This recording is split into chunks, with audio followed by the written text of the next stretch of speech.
Good afternoon, distinguished guests, investors, founders, and partners from around the world.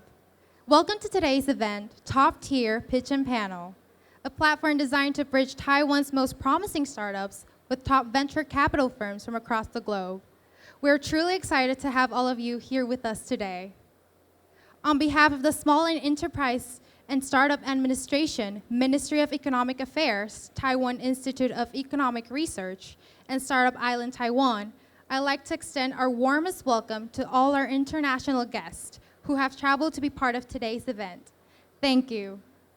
In a moment, we'll introduce our distinguished international guests and startups joining us today.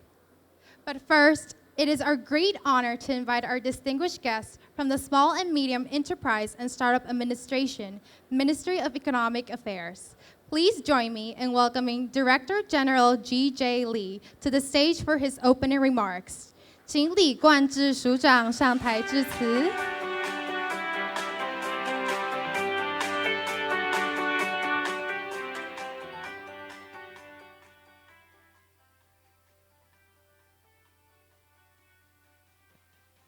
Thank you. Very good afternoon to all the participants. First of all, I'd like to represent the SME and the Startup Administration of Taiwan to express our sincere welcome to all the participants and also two distinguished speakers from Japan, from the United States, and also the honorable judges for this afternoon panel, and also all the investors, the angels, and thank you for your support for the this afternoon event. Taiwan, we are the main partner to partner with all the I think the very important I think all the important partners from the academia, from the government, from the industry, and also from the investment sectors. And in Taiwan, I also like to share some good figures. Last year, according to the latest Global Entrepreneurship Monitor report, Taiwan ranked number 2 in the area of National Entrepreneurship Context Index. So I can assure you, based on our very significant economic growth, more than 80% last year, and also more than 30% of the economic growth in the first season of this year, and also the historical record high of the bilateral trade, Taiwan with the global market that we created last year. I can assure you this afternoon, and also with all the potential startup companies, the teams, and also all the InnoVEX event and also the COMPUTEX event this year, we can assure you a very competitive business environment and also very potential market in Taiwan. And also, last year, we also made lots of efforts in the area of emerging sectors. For example, lots of the AI applications in the robots, in the semiconductors, in the e-mobilities, in the next generation communications, and even in the entertainment areas. And also lots of Taiwanese lifestyle industries also relates lots of application of the AI, of the ICT technology, of the advanced manufacturing.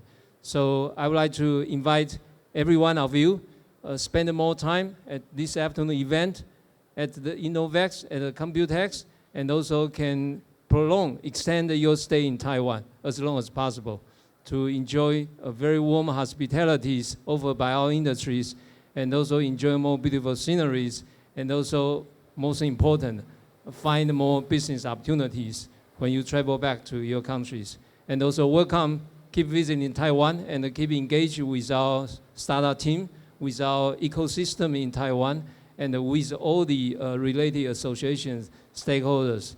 So right now I would like to congratulate everyone for your success in the future, and also like to congratulate probably 2 or 3 teams will be selected this afternoon, and thank the support from the panel judges and also from the distinguished speakers. Thank you. 谢谢署长，请署长留步，让我们拍一张大合照。We will now welcome our international guests and proceed with our group photo session. For our first photo, we invite all international investor representatives and other government officials together with Director General Lee to come forward. please bring your logo board. Wu Men Tao, Director from Taiwan Institute of Economic Research. Amanda Liu, Founder and Managing Partner from Startup Island, Taiwan. Eric Fan, Deputy Director from Taiwan Institute of Economic Research. Han Pun, excerpt from Global Business Planning Department at TIS Intech Group. Yoshio Morishita, expert from Global Business Planning Department at TIS Intech Group. Dennis Lee, General Partner from Sustainable Impact Capital Silicon Valley Chapter. Simon Lancaster, General Partner from Omni Ventures. Wilson Khoo, Director and Head from AUMOVIO SE.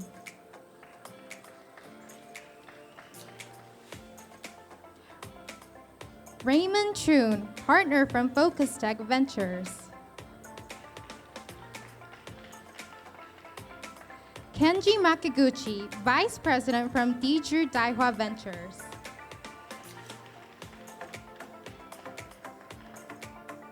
Higashibata from New Business Development Lead, Greater China at Murata Manufacturing. Jessica Huang Pouleur, Partner from Openspace Capital. Keith No, Vice President from Hyundai Motor Group. And lastly, please welcome Jeremy Lai, investor from Plug and Play.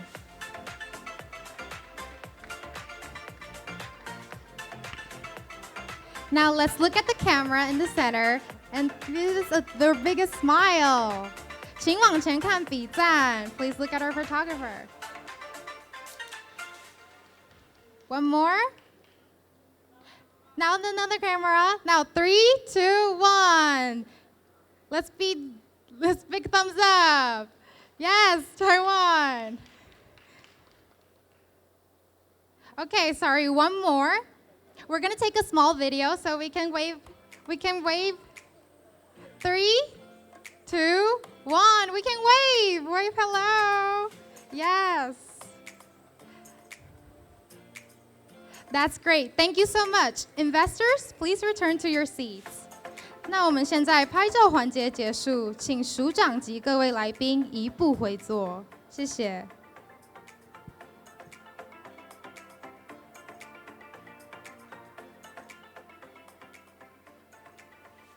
We'll now like to invite everyone in the audience to join us for a full group photo. Please take your logo boards and point it up.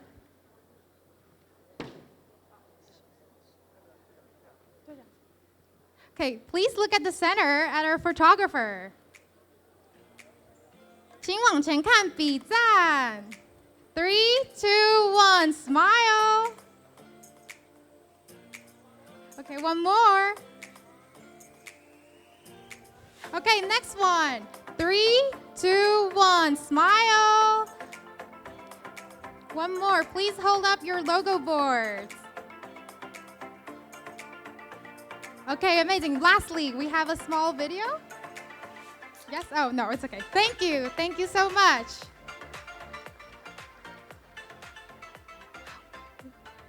We now begin our investor keynote session. Our first keynote speaker is Simon Lancaster from Omni Ventures.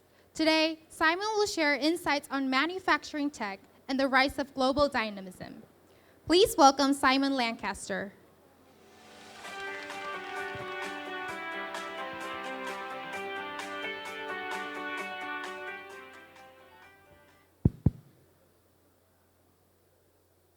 Okay. Good afternoon, everyone. I may start off a little slow, but I'm going to get into it. I just arrived this morning from San Francisco at 4 a.m.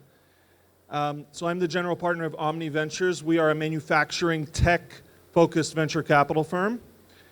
And I'm here today to talk to you not about our firm necessarily, but about a really amazing opportunity that we are investing into, and that's what we're calling global dynamism. Global dynamism is, I believe, one of the biggest under-the-radar opportunities of the next decade and possibly of our generation. We're in the midst of a revolution. From the 1940s to the 90s, the arms race reshaped the world. It drove massive technological leaps, fueled industrial build-outs, and created financial waves that multiplied the GDP around the world. Today, the new race is the industrials race. Every nation is rushing to build and rebuild its manufacturing base. You may have seen some of the headlines over the last year. The reason is simple. In a world of ever more commoditized AI, control over manufacturing is power. A world where nations compete not through software alone, but through their capacity to produce. We call this global dynamism. The diversification of the world's manufacturing base, where production is no longer concentrated in a few regions, but distributed, resilient, and intelligent, of course.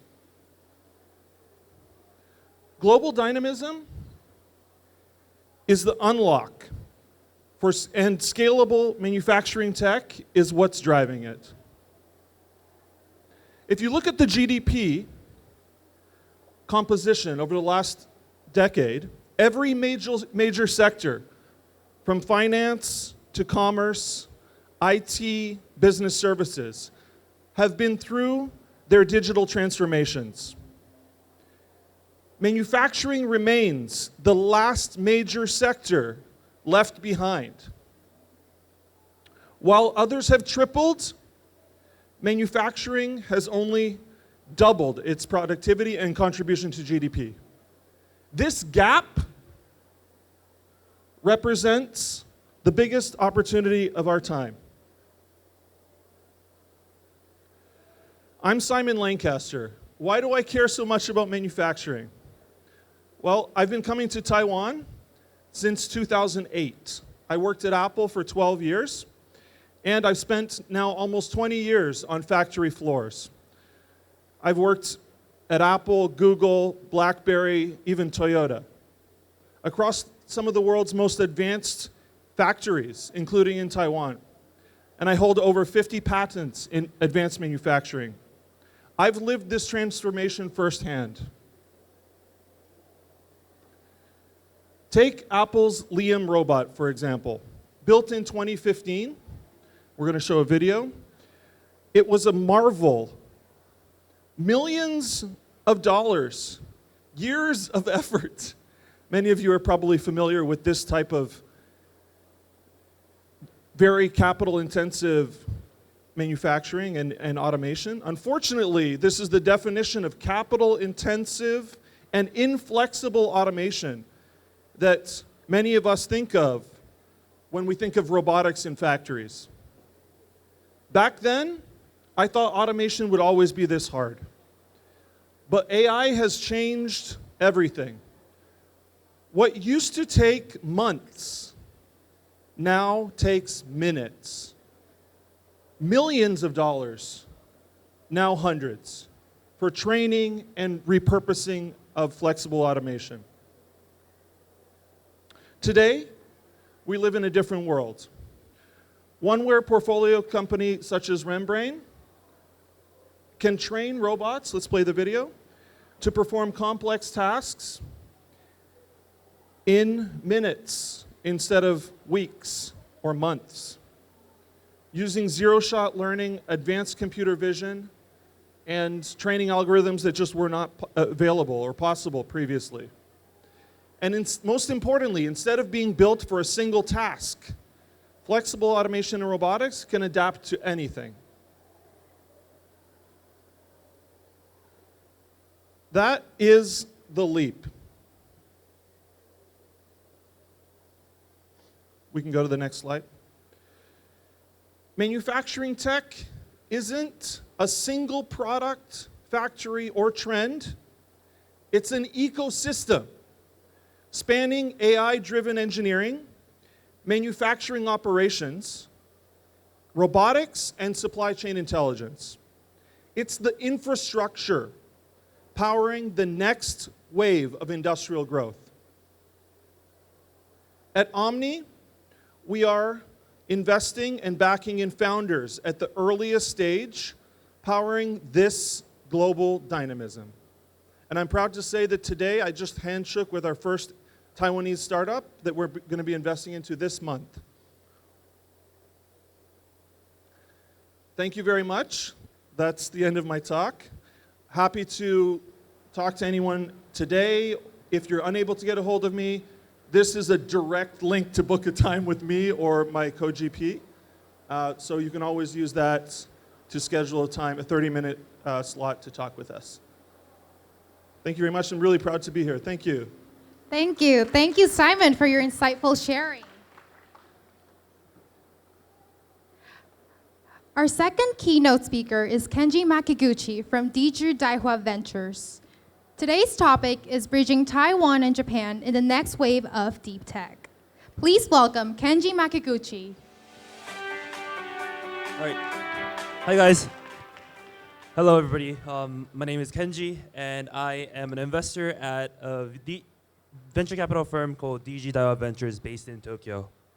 I'll talk a little bit about who we are and then maybe get into the nuts and gritties, which is going to be around Japan and Taiwan and how collaborations can be made. And mind you, this is not a conclusion. I'm not going to make any kind of statements that I don't know. I think my point here is to make connections with all of you here and hopefully make meaningful networking and discussion so that we can really connect in the next steps. A little bit about who we are at Daiwa Ventures. We're about 10 years in the making as a fund, about 300 million in AUM. We started off as a CVC or joint venture between a publicly listed company focusing on core internet platforms and Daiwa Securities, which is the second largest institutional bank in Japan after Nomura. And since then, we've grown to kind of a scale of about 150 startups back, as you can see here. Thankfully, we have a few unicorn status in our globe, and we've invested in places like India, South Korea, Southeast Asia, Europe, and hopefully Taiwan in the next few days or months. And today I think I want to talk a little bit about Japan, because I feel like a lot of the audiences here are not from Japan, hopefully. So I'll talk a little bit about where we see things as Daiwa Ventures and try to connect that into how two ecosystems can kind of collaborate in the future. First of all, semiconductors were always a thing, right? I think it was always strategic from the beginning, but I think like what we've been seeing, I think it's becoming really strategic again, and the alignment has been around semiconductors, even in places like Japan. A few examples here, Rapidus began its 2-nanometer pilot production 2015. At the same year, I think Japan approved billions of dollars of support for both TSMC and Rapidus. I mean, incredible, I think, feat from the government of forcing kind of semiconductors and the ecosystems and the supply chain around it to kind of evolve. In terms of AI infrastructure, obviously we're seeing a lot of activities with NVIDIA. Falcon recently partnership with Mitsubishi Group to expand into EVs and industrial systems, and we're really seeing this kind of link not only between Taiwan and Japan, but Japan forcing its way into the AI infrastructure areas as well. And compute infrastructure is increasingly obviously moving closer to industrial deployments and real-world operations. And finally, physical AI. I think GTC is happening right around the corner. Physical AI has been a buzzword for about maybe 2 years, 1 to 2 years now. It certainly isn't going to die out anytime soon, at least not in Japan. Toyota has launched, maybe a few of you may know, but it's launched its first batch of a pilot city called Woven City. They refurbished an X factory that they had, made it into this smart city, and trying to deploy a lot of the cool technologies that they've been building and investing in. Robotics and labor shortages have kind of combined to make physical AI and I think embodied AI are really, really strong necessity for a lot of the companies and government in Japan. So physical AI will continue to be here. But at the same time, I think it's really important to note that there are a lot of shortcomings in Japan, especially in the Japanese startup ecosystem. On the left side, I listed a few companies that probably everybody knows in this group. These are long established, a few hundred-year-old companies. Both have strong presence in the global stance. And I think while there is strong global footprint in terms of established incumbents and global companies, Japan and the Japanese startup ecosystem, I think, are facing a few challenges that I think maybe a lot of the investors from Japan can kind of relate to. First of all, it is a very domestic first ecosystem. I think our GDP and our ecosystem is big enough for startups to survive, but not big enough to become a unicorn and decacorn. And I think it's kind of trapping a lot of the founders into this kind of domestic ecosystem. And smaller exits usually has been normalized. I think the stock exchange is trying to fix this and make it into a much more aggressive and assertive market, but I think it is still very much a fact that people would prefer traditional IPOs and ringing the bell, so to speak. And enterprise-centric talent flows, everybody goes to the big companies and the corporates that you see over here. I think not a lot of challengers are coming out of Japan, a lot more than what it used to be, but I think there's a far, far way to go. And what I'm trying to say is that, I think, startups need a lot of support, obviously from us in venture capital, enterprise, but I think globally speaking. So kind of collaboration between Taiwanese startup and Japanese startup, Taiwanese enterprise and Japanese startups, whatever it is, I think it's going to be a really, really good help, not only for you guys coming into Japan, but Japanese ecosystem as a whole.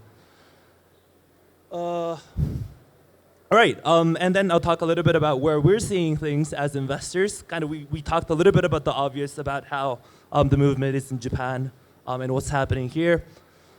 Deployment is obviously becoming a much more necessity than pure model access. I think 2-3 years ago, we were always talking about the quality of the models and the precision of its accuracy, right? I think we're still testing with the fact that AI is coming and the LLMs. I think now a lot of companies are already using AI into its workforces. A lot of POCs and pilots have been going on, but at the same time, not a lot of workflow integration. I think we've seen that even with our portfolio companies, they are still trying to struggle to communicate with the enterprise clients to make use of the AI and the technologies that they're serving. It comes from the insane speed that these models have been deployed. I think the speed of iteration and improvement within these AI landscapes has been phenomenal. At the same time, I think enterprises, especially in Asian societies and Japan in particular, I think they're really kind of being cautious, and I think it is kind of slow to adapt. So that kind of gap is really forcing a lot of pressure in kind of deployment, and being able to deploy in an accurate and timely manner is really becoming meaningful for a lot of the startups in Japan, at least where we see things. And AI is moving closer to industrial environments. This is the topic about physical AI. I think we can skip, but robotics and manufacturing and automation, these are incredibly hot topics that we are also investing in heavily, and I think we'll continue to do so. But at the same time, deployment complexity is always going to be the key, so who's going to be able to tackle that in a right manner and be able to have the mode, which is probably going to be data. It's going to be interesting. And last point, this is really an obvious, but I think large platforms and incumbents have kind of dominated the area, especially around physical AI and infrastructure and industrial systems. That being said, they're not the most nimble and fast, obviously, right? I'm sure there are anomalies, but I think startups have the pleasure and advantage of moving much more faster than the incumbents that they face. So we're really, really excited to see how this kind of transition with the rise of AI change the ecosystem, not only in Japan, but in other ecosystems as well. Some opportunities that we think are interesting. I'll just list a few things. I won't talk into detail. Obviously, industrial deployment is key. Physical AI is key. Interestingly enough, semiconductor infrastructure and the whole supply chains around it, including materials, sensor, and chip tooling, I think is also going to be interesting. Not sure if this is going to be a place where startups win, but I think we'll see in the future. All right, so this is the conclusion. You can scan my LinkedIn while I kind of wrap things up. Like I said, this isn't really a conclusion. I think a lot of the things that I've talked about, you guys probably know or had a feeling about. But that being said, we're really open to kind of collaborating with the Taiwanese ecosystems, whether it be enterprises, startups, accelerators, whatever it is. I think it's really important for us to understand the market. And so hopefully, after this session, I'll be around. Come find me, add me on LinkedIn, message me, and hopefully we can make some discussions and moving forward to how we can better collaborate with the two ecosystems. Thanks, guys. Thank you, Kenji, for your wonderful presentation. We will now move into our reverse pitch session. During this segment, participating international venture capital firms will each take 5 minutes to introduce their investment focus, strategic priorities, and the types of startups they're looking to support. Let's begin with our first investor, Keith No from Hyundai. Hello. Hi, good to be here. I'm Keith No, in charge of Open Innovation Platform for Hyundai Motor Group. So, basically, Hyundai Motor Group is one of conglomerate in Korea. We do a lot of different business beyond the mobility itself. So, as you can see here, we are having Boston Dynamics for a low-tech business, as many of you may understand, and air mobility business, smart city, hydrogen, and sectors, and and AI and quantum computing. All those are our focused area for investment. I can skip this slide. So for global presence, we are operating 5 global open innovation offices. As you can see here, outside of Korea, we are having office in Shanghai, Tel Aviv, and Singapore, and Silicon Valley, of course, and Berlin for European region. And we are having 2 big fund for early stage side, 0.5 billion size fund, and then also for growth side, we are having 1 billion size. And also top of those signature fund, we are also do a lot of strategic investment from the balance sheet. Global alliance is pretty much important for us because we cannot access to all the local ecosystem because we always need to develop world best startup for a specific field. So we need to align with the other corporate. For example, Kenji mentioned a lot about the Toyota. So I was invited to their Woven City opening ceremony as VIP. So that is the one of example how deeply we are engaged with the other corporates for investment. We are having a lot of co-investment portfolio altogether. This is some of our numbers we are trying to build up with the startup ecosystem in general.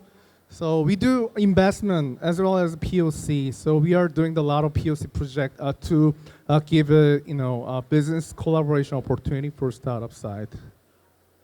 So this is some of process for accelerating program, but I think everybody's pretty much familiar with, right? So this is our third fund for early stage side. We are now operating Jerome Fund. I'm representing the Hyundai Motor and Gear as GP, and then my team members are part of investment committee for this fund. And then as you can see here, we are having subsidiaries as LP partners.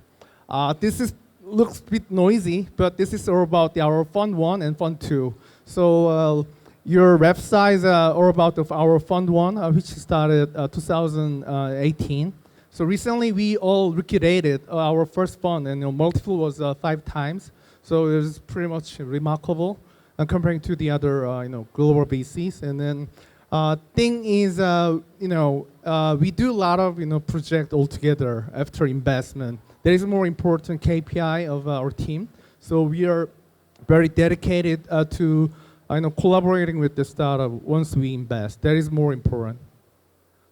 This is one of examples how we do investment as well as collaboration. This is some value chain for SDV, software defined vehicle sectors. As you can see here, we need to do some open innovation from the material level. So COSP AI is a random based science AI and material AI startups. Very pretty much well-known one in globe, and we do a lot of very sector investment cases, and then even charging. We had a Ioni. There is a sort of a joint venture with the other OEMs like a BMW, Mercedes, We do a lot of different strategic investment for a whole sector to bring the real business. And last part is robotics. Robotics is our new business sector. So we are looking for really good startup in the various value chain inside of robotics. So far, we are having pretty much number of startups in the different countries, the US, China, and I hope I can develop really good one from the Taiwan. Thank you. Thank you. Next up, please welcome Jessica Huang from Openspace Capital.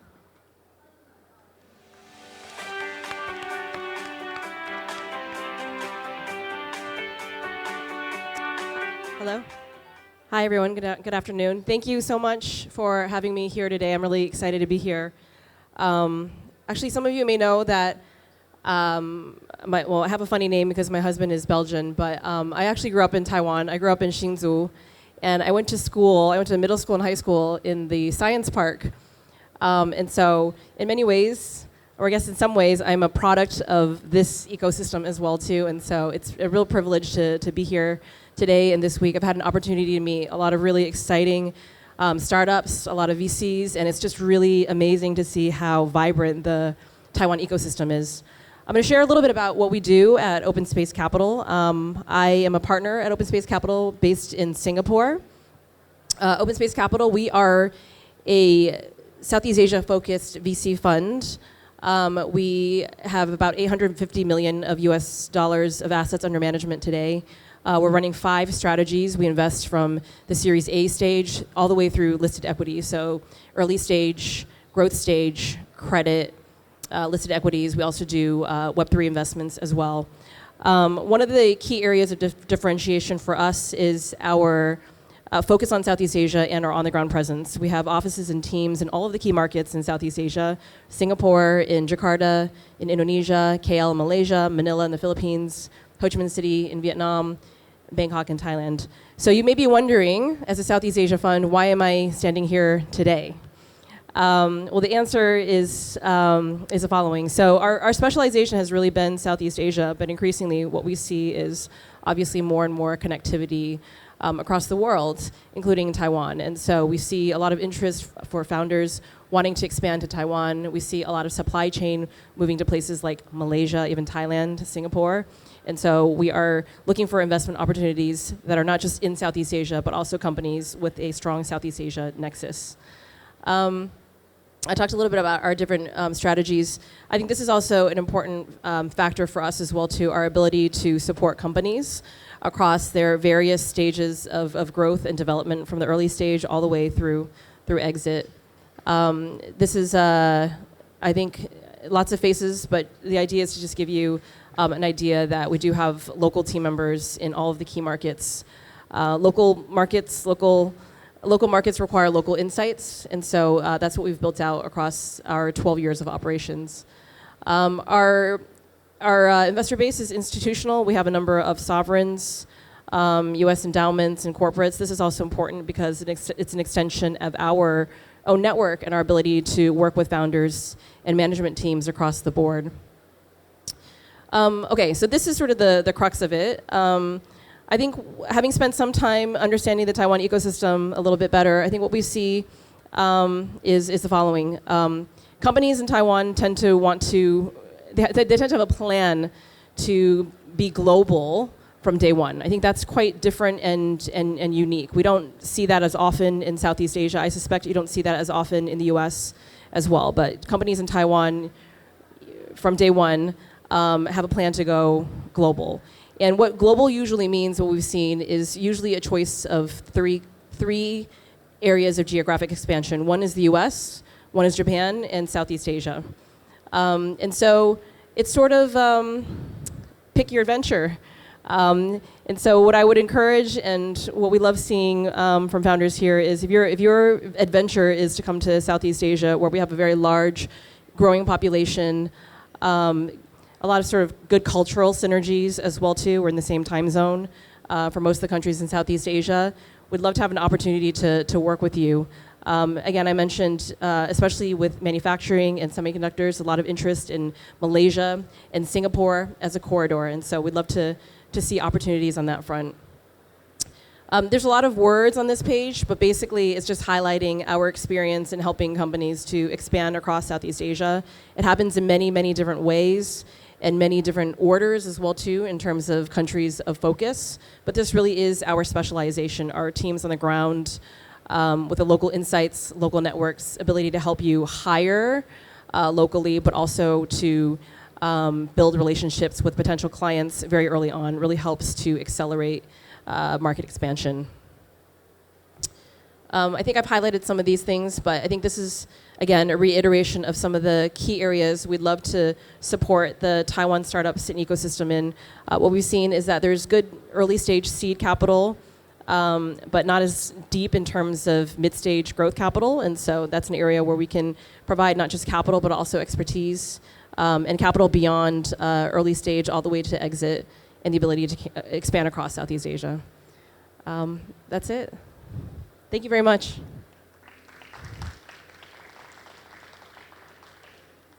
Thank you so much, Jessica. Next up, please welcome Jeremy Lai from Plug and Play.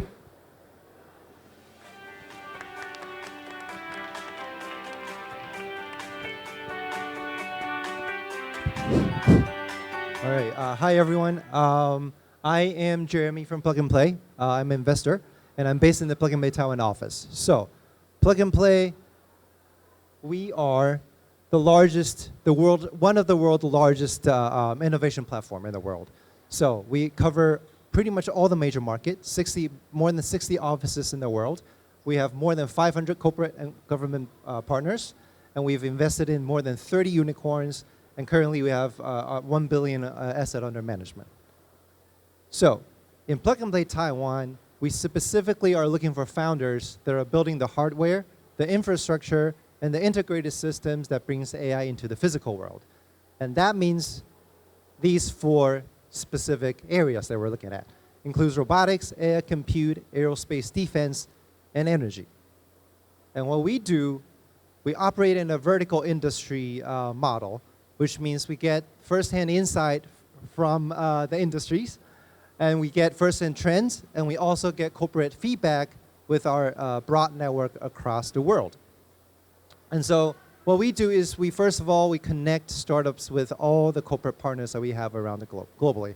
So our more than 500 corporate partners are from Fortune 1000 systems.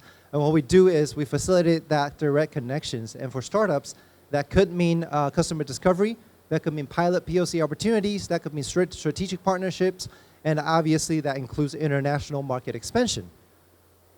And we not only connect and facilitate commercially, but also on the investment side, we individually, we do invest, primarily focus on C to Series A, but beyond our own investment vehicles, we also connect startups with more than 200 investors around the world, including the big names like Excel, like Sequoia, like Bessemer Venture Partners. And we help the startups kind of shorten that roadmap in their fundraising effort.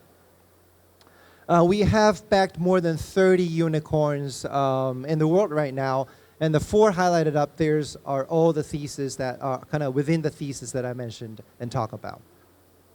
So we look for 3 types. We look for, first of all, the founders who are ambitious enough, who want to conquer the global market, but who are also realistic enough to know that where the actual gap is, and that's where we can actually come in and help. And secondly, we look for a technical edge. And when I say technical edge, I don't mean necessarily technology, but essentially the market insight, the speed of execution. Maybe it's your business intelligence, or maybe it's a superpower of your team that others cannot just simply copy and paste it. And lastly, what we look for is that your company is actually solving for a real pain point in the market and pushing the frontier. So if you're interested in getting to know us, feel free to come talk to me, and I'll be here. So thank you so much. Thank you so much, Jeremy. Next up, please welcome Raymond Choong from Focustech Ventures.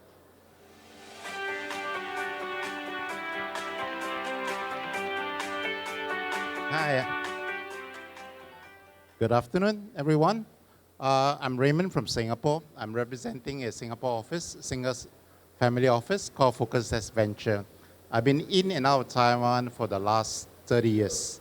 As a matter of fact, I did my military training here in Taiwan. And I've actually started manufacturing about 30 years ago in Taiwan, and I have been helping the ecosystem. So what I'm going to share with you is that basically, very similar to Openspace, we're also helping startup from Taiwan expanding into the Southeast Asia region. If you look at the deep startup that we have been involved with, more than 10, I also work with other Japanese fund to look at the startup in Southeast Asia. So we are in Singapore by itself, but I'm also expanding it into Malaysia, Indonesia, also in the Vietnam market. I think everybody knows semiconductor is in Singapore and Malaysia, two of the largest ecosystem, right? Like I said, the DNA come from because the family office have been primarily in precision manufacturing. So about 20 years ago, they have divested the company. So basically, the company itself is owned by the father and son, and that's why it's a single family office. Okay, the DNA is in manufacturing. That's where we come from. Again, Taiwan is a manufacturing facility, and that's where the opportunity for us. Again, we look at model that works, but at the same time, the founder themselves at least have some form of domain knowledge, right? So I believe that Taiwan, and I firmly believe that Taiwan have this know-how and the opportunity. So again, 6 areas that we really like from AI agent that everybody talk about, especially in Taiwan in manufacturing, to the AI infrastructure stack. Taiwan have both the infrastructure stack and also right now up and coming on the AI so-called enterprise solution with, I just saw 1 or 2 around the region or in the booth. And of course, why Taiwan again? Manufacturing, semiconductor, and right now the AI part of the equation. I guess yesterday Jensen Huang talked about incorporating his solution into the PC world. So things have changed a lot, and it's going to be very exciting. Again, what we looking in the founder itself, I personally look at founder. How passive they are or how inactive they are, right? So to understand where they are and how capable they are. But at the same time, they must be able to deploy the solution that they talk about, but at the same time to execute it very well. If you look at founder, the biggest problem is always that finding the product market fit, right? It's never been easy. Every product market fit is very different. So of course in Taiwan, every founder say that let's look at the semiconductor. A lot of things are beyond the semiconductor. I believe Simon talked about it. Very different from Apple perspective or even from BlackBerry where you were involved with, right, in the early days. Things have changed, have evolved, right? But fortunately, BlackBerry is still around, but in a very different sense. Right. From Taiwan, again, very similar. It's about what is the opportunity. There are a lot of manufacturing actually moving into Singapore, per se, especially with the semiconductor industry. There is the Vanguard that's right now building up their semiconductor ecosystem there. Of course, Malaysia itself still have the back-end testing and packaging, comprises about 15% of the global packaging market. So it's always very interesting to replicate from Taiwan to Southeast Asia, much easier because of the language and the culture. So again, in a nutshell, what we are trying to do is that because of our DNA, we have the know-how in manufacturing, but at the same time, I myself have been in the investment world for the last 30 years, and I like to see how we can actually bring the Taiwan startup ecosystem together with the startup and come to Singapore. I think that's all I have for myself. If any question, anybody can always come to me. I'll be here until the end of the day. Tomorrow, I'll still be around. Okay? Thank you very much. Thank you so much, Raymond. Next up, please welcome Higashibata from Murata Manufacturing.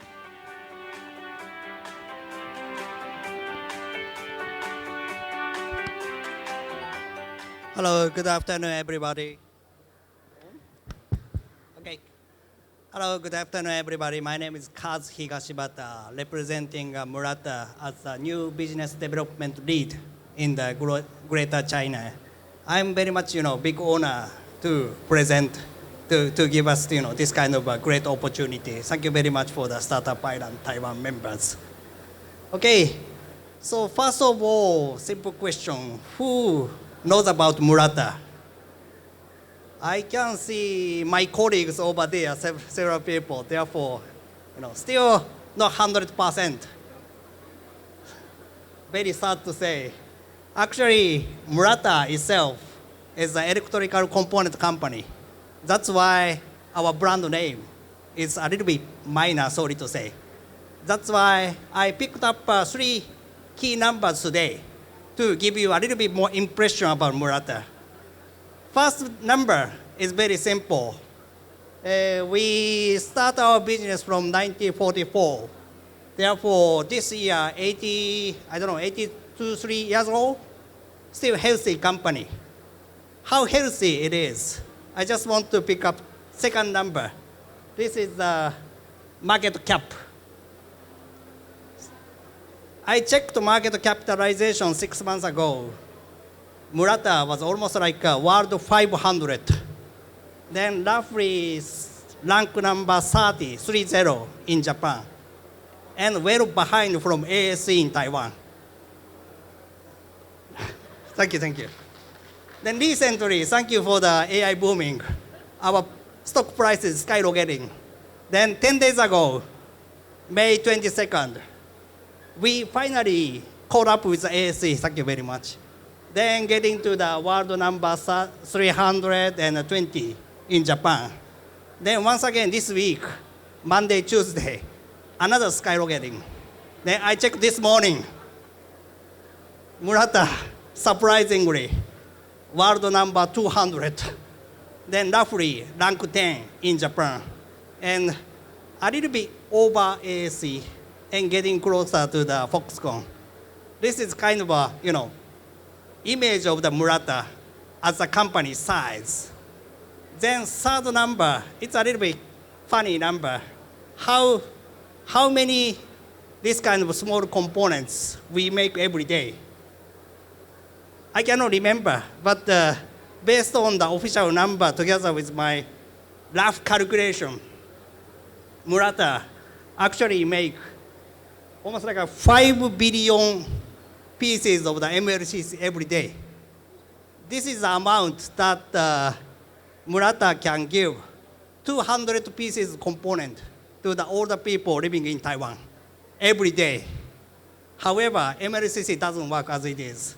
No meaning. So just a, laughing number. But anyway, I'm representing from the new business creation people. Therefore, I'm not here to sell my component today. Then, that's why what I'm thinking is, how to create a new business for Murata. Then in a nutshell, very simple understanding of the new business, simply connecting technology with market needs. We have a lot of sales force to correct market needs. Then we have our internal technology as a sheet, like this. We have a lot of, technologies, in-house technologies, but this technology is only to support existing business. That's why we are here today to collect new technologies, new business models. That's why this is my expectation today. First expectation is to identify the company with unique technology, unique business model. That's why Murata can work together to help startup to go to the market, to make a large scale mass production, to overseas, blah, blah, blah. Then second one, of course, me as a new business creation member, I always need to think about how to create my business. That's why I really want to pick up some inspiration today from all of you. Then third one is, of course, find a new application for the Murata component. Then last one, I think Taiwan is very strong position in the medical, healthcare related product. That's why I really expect new collaboration with Taiwan startup to create a new business in medical and healthcare area. Then, since I only have 1 minute left, I'm also salesman. Therefore, I also want to sell something. Then, this is just a small advertisement. Murata just to create our own business, we develop our internal simulation software for almost like 40 some years, a little bit younger than me.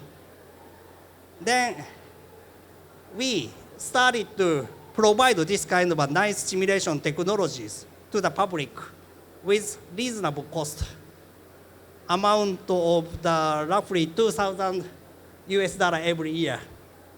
This is very light and very unique simulation software for electrical magnetics, stress, heat, fluid, sound, piezo, this kind of simple simulation tool. Therefore, if you are interested in this kind of simulation software, please access to this website, muratasoftware.com/em. That's pretty much end of my presentation. And as much Makiguchi-san mentioned, today is a starting point. We are not here to pick up fruit today. We are here to put some fruitful seed here today. Then hopefully we can collect nice fruit in the future. Thank you very much. Thank you, Mr. Higashibata. Next up, please welcome Wilson Khoo from AUMOVIO.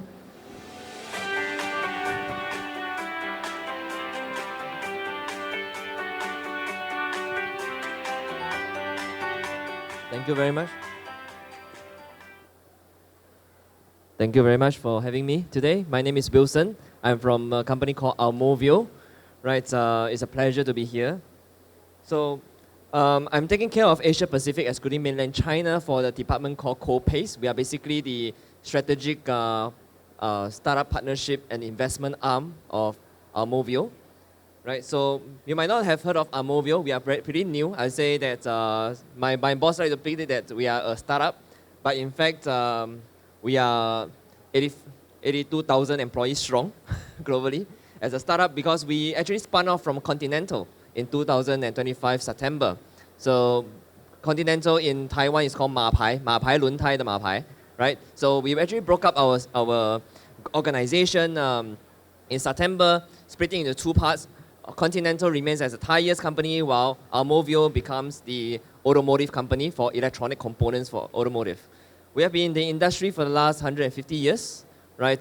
Serving all the brands that you know, from Toyota, Honda, Mitsubishi, Hyundai, right? So it's quite nice to be here today, because you just hear from Keith about Hyundai. Hyundai is the OEM, the car brand. You also just hear from Kazu-san about Murata, Tier 2 supplier for components. We are a Tier 1. So you have the Tier 2, Tier 1s and OEMs here, the full value chain. So please do come and communicate with us about your ideas about the car automotive industry. We would love to hear about that. AUMOVIO, we are based in Frankfurt right now, listed on the Frankfurt Stock Exchange. Globally, we are in around 80 locations in 24 countries. Our annual revenue is around 20 billion euros. And we are also expanding into other areas such as humanoid robots, for example, looking at new opportunities in the market. So within AUMOVIO, we have 4 business units. Number 1 is the autonomous mobility, right? We do the ADAS systems, radar systems, cameras, LiDARs, right? The second business unit, we do the architecture network solutions, basically the brain of the car, the controllers, right? From telematics to the HPC, high performance computers. And you know, people like to call it 汽车大脑, the brain of the car. So anything that controls the car. The third one, safety and motions. We have a very large sales in this area, because every 10 vehicles, 7 vehicles uses our braking systems. Right? So if you drive, there's a 70% chance that you are using our braking systems. We also have the passive safety sensors. So we look at how do you detect the safety aspects of the car, right? Internally, is your car battery going to drain? Is your fuel not enough? You know, all these type of sensors. We have all these wheel sensors as well. And lastly is user experience. We are also one of the market leaders for display technology and projection. So your heads-up display, your pillar-to-pillar large displays, we are all into that. So this is one example of a collaboration that we have with a Taiwanese company. The company is called E-Ink. You might be familiar with them, Yuantai, right? So we work with suppliers and innovators in the market, looking at technologies that is from adjacent areas like ICT and consumer electronics. We try to see how we can work with them as co-pays to innovate and bring them into the automotive space. So as you can see from here, right, these two pieces of customizable dashboard, this is from e-ink, while in the middle, right, this is our AUMOVIO display. Right, so we do it as a dashboard, and this is being shown to the customers as well. So this is actually shown in our CES 2026. Some of our other components over here might not look like much, but from the radar from here, we started doing this radar since the 70s, right, and then all the way to display solutions. So co-pays. Co-pays do have two large pillars over here, the startup partnerships, which is, I would say, 80 to 90% of what we do. We partner with startups, look at innovations that is novel, right, deep tech as well, bringing them into our products and service. How do we integrate them and connect the dots together between other technologies and automotive industry, bringing them into this supply chain. Then we do have the corporate venture capital. We look at very strategic investments from our P&Ls, right? We look at the quantum of around 3 million euros in the area of Series A. So strategic investments. As you can see, I'm actually based in Singapore. I take care of Asia Pacific excluding mainland China. This includes Taiwan, Korea, Japan, right, and the rest of Asia Pacific excluding China. While partners over here, we are a small team, very lean. As you can see, we only have 15 members, but we do have extended teams, right? This is why I do have partners over here in each of the local systems, and including also working with brands that you know, right, Hyundai, right? So it's also our partner over here. So we work very closely as well to understand how does the supply chain works. Lastly, we look at how can we work with our customers as well as our suppliers as well in a three-party model. So as a OEM, sometimes, you know, technology is a bit far for smaller components. If you have a LED, you have a panel, it's difficult for large OEMs to actually integrate. So why not work with us, right? We look at what the OEMs needs. We put the module of the startups into our products, and then we will actually supply based on that requirement to the OEM to do testings, right? So these are our models that we work with all the brands and partners. This is actually something that will help to connect up the supply chain. Similarly, we can also do it with the tier 2s as well for them to supply to us. So these are some of our technologies that has been supplying to the old markets, right? As Mercedes over here, you can see that we are producing the long-range radar, the brake boosters, for example, so braking systems and all. So if you drive an E-Class, most likely you have some of our products in it. If you drive a BMW, you'll find that there's a lot of things that you are looking at, right? From the airbag controllers to seat controllers, right? Driver monitoring sensors, HUD, these are all our products as well. And if you drive a Volkswagen, right? So there's a lot of things in a car that is actually ours, which you don't see the brand, but these are all AUMOVIO products as well. And in Taiwan, I'm very happy to be here. I'm looking at good Taiwanese technologies that can be integrated into our modules as well as in our products and services, right? And I'm also a big fan of Taiwanese ecosystem. We have a lot of friends over here. On top of the partners that I have over here, please do reach out to Startup Island, for example, which is very, very familiar with me as well. So they can also be connecting to me, or you can connect to me directly or some of my friends, right? Thank you very much for today, right? And hope to see more technologies to work with us. Thank you so much, Wilson. Next up, please welcome Yoshio Morishita from TIS Intech Group.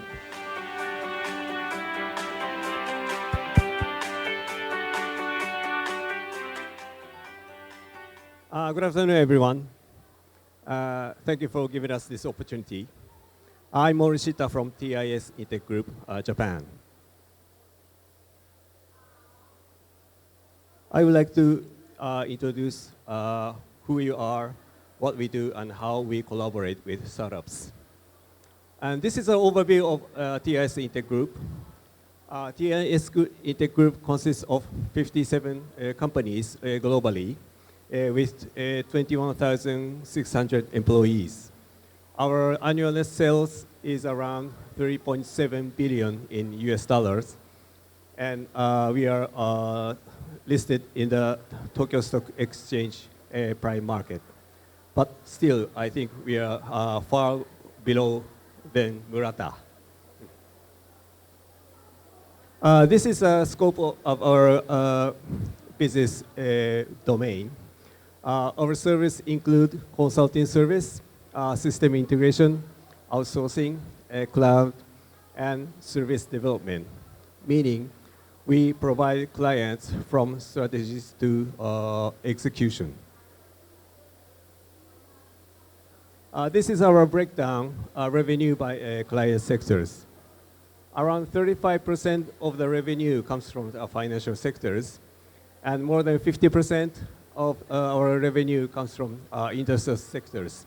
It includes manufacturing, distributions, telecommunications, and so on. And also we have a bunch of customers in the private sectors, including the local government, which has many much social issues recently. This is our role of Global SBU, Strategic Business Unit, where I belong to. And we are responsible for global business strategy of TIS Intech Group. We closely work with our various departments in TIS, and also together with group companies in Japan and also overseas. And importantly, one of our key missions is to serve as a CVC, a corporate venture capital. This is our global strategies. We have a kind of 4 pillars when it comes to the strategic investments. Channel is to expand channel in Asia. And consulting is to enhance consulting capabilities. And third, XTech is to solve social issues together with startups. And emerging tech is to invest in emerging technologies. And as a startup function, we focus on this XTech and emerging tech, which is highlighted in red. This is the last slide. Our strategic global partner is shown here. And as I mentioned earlier, our investment in startups is in area of XTech and emerging tech, which is in the lower left and the lower right. Maybe one of the famous name is Grab. We have invested. And also other startups is coming from financial sectors, health tech, quantum computing, and blockchain, and many others. And in total, we have invested more than 30 startups. And while we have not yet invested in Taiwan, but recently we have decided to make our first investment in Taiwanese startup in the health tech area. Yeah. And so I'm very excited to meet with unique and innovative startups here in Taiwan. And I'm looking forward to work with a Taiwanese startup here. Thank you very much, and thank you for your attention. Thank you very much, Mr. Morishita. Thank you. Lastly, please welcome Dennis Lee from Sustainable Impact Capital.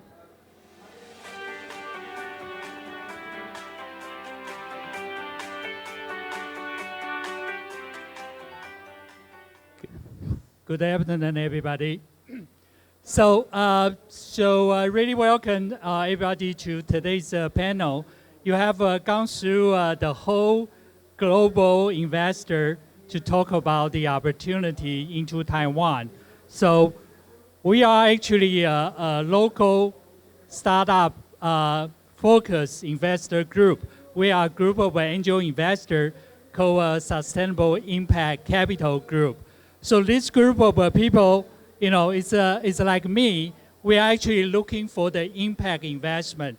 So the easy way to define the impact investment is that we're actually looking into the opportunity in the definition under United Nations Sustainable Development Goals. So that's what we are looking at, and we're starting from Taiwan and just recently expand into a global reaches.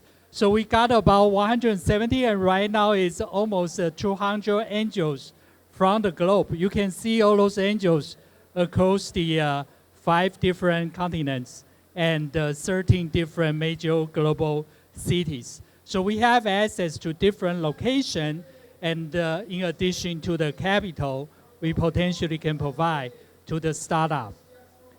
Now, this has been 3 and 6 months, 3 years and 6 months since we started this group. So we have been fortunate to gather enough interest from individual investors and also be trusted by a lot of startups.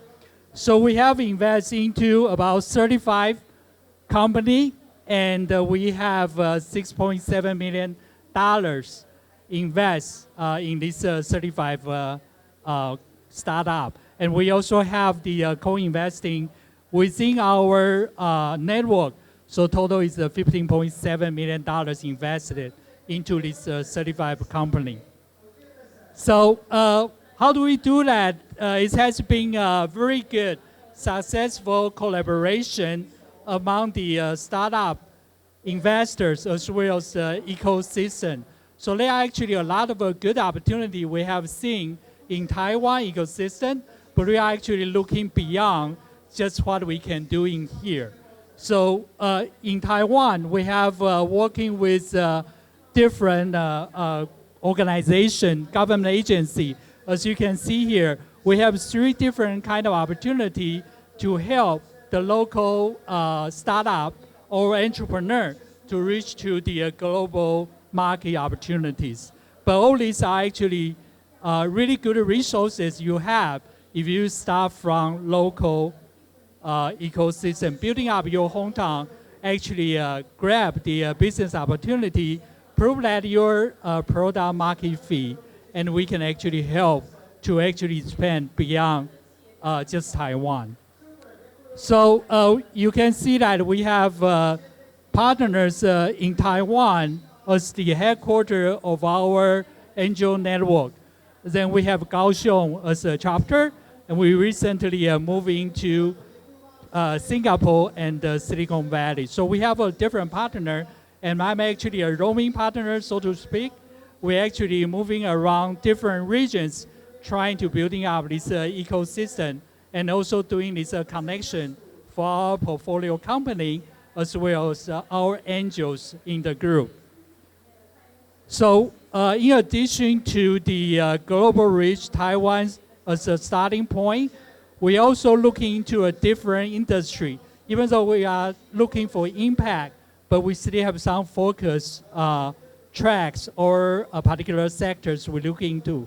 Right now you can see that we have healthcare, circular economy, agentic AI, agriculture, and the AIoT for the smart manufacturing. So if you are one of those, in one of those sectors, you are welcome to actually find me or get us online to get your application to actually talk to us. Now, we also do a lot of education training session for the startup, in addition to our internal training for the angel investors. So you can see that you have the global assets if you become one of our portfolio company, and also we have these potential resources that can help you out. Recently, we just expand into Arizona as well. We signed a MOU with ACA, basically Arizona Commerce Authority, to actually help our portfolio company to landing there as well. Now, what's the core value of our organization is that we are actually focusing on the enabling technology for AI as well as semiconductor, different layers in the AI play, as well as how do we actually using all this enabling technology to deliver the impact to the global society. So those are the core value we are trying to bring to the local system as well as to the startup, entrepreneurs, and the angel investor in the region. Now, beyond that, we also try to drive the collaboration. A lot of these investors in the region or in the globe, we're trying to make the connection and invite them to our sessions, seminar, webinar to help people, entrepreneurs, as well as the general public to understand what's going on with the impact world to move the needles for the impact investment. So I know it's a little bit loud out there. It's hard to compete with others, but please take a picture of this QR code so you can actually reach us through this connection, or you can find me afterwards. Thank you so much. Hope to see you after this. I mean, after me, there will be a very good startup pitch. Hopefully, people can enjoy that. And we are going to hear all this global opportunity from a lot of a good company. Thank you so much. Thank you so much, Dennis. Thank you to all our international VC guests. That was incredibly insightful. Now we have arrived to the centerpiece of today's program, the startup pitch. 10 carefully selected Taiwan-based startups will each deliver a 3-minute pitch followed by 3 minutes of QA with our panel of 10 international VC judges. Startups will be scored at the top 3 performers will earn a direct invitation and participate in the future Startup Islands Taiwan Overseas Trade event. We invite everyone in the audience to sit back and enjoy the show. Please welcome our first startup, Coherence Biotech, to the stage.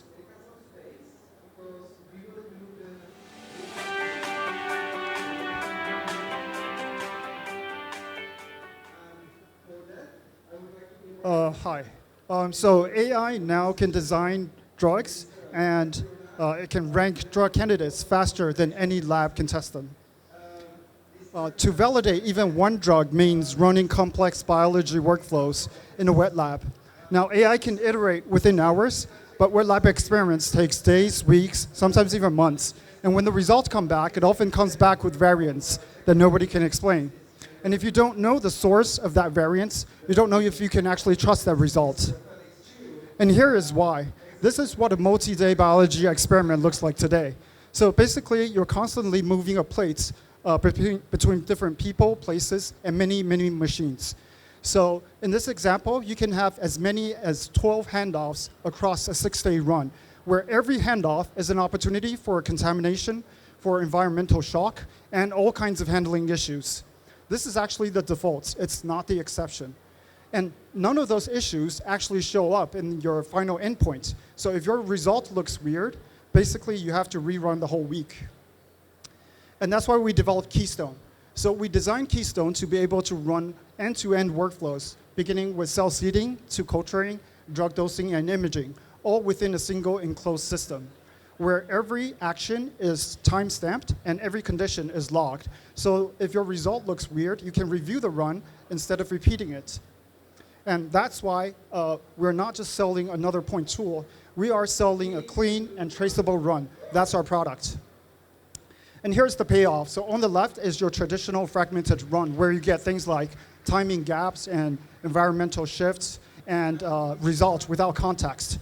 On the right is Keystone, where you get scheduled actions, stable conditions, and a run record that you can check. So this is not automation for speed. This is infrastructure for trust. So 3 large and fast-growing markets, all missing this critical infrastructure. So AI drug discovery alone is a $10 billion market growing at 30% CAGR. And we're starting at the triple overlap in the center and expanding outward. So we have an early product build right now that we're testing with partners. We've already completed 2 phases of validation with Academia Sinica, Zhongyuan. And we're also running a number of other pilots with partners. Also, we see biology as a systems problem, not just a science problem. And that's why we assembled a team that can translate from biology to product design and engineering to commercialization. As for me, I used to work for IBM Watson Health. And that's where I learned that the bottleneck to AI is actually not compute, it's not the model, but it's actually reliable real-world infrastructure that can generate trustworthy data for AI. Thank you. Thank you. And now we'll begin our Q&A session.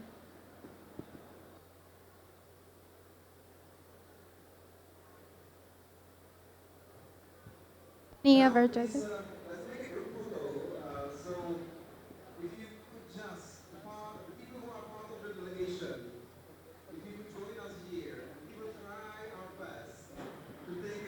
Thank you for the presentation.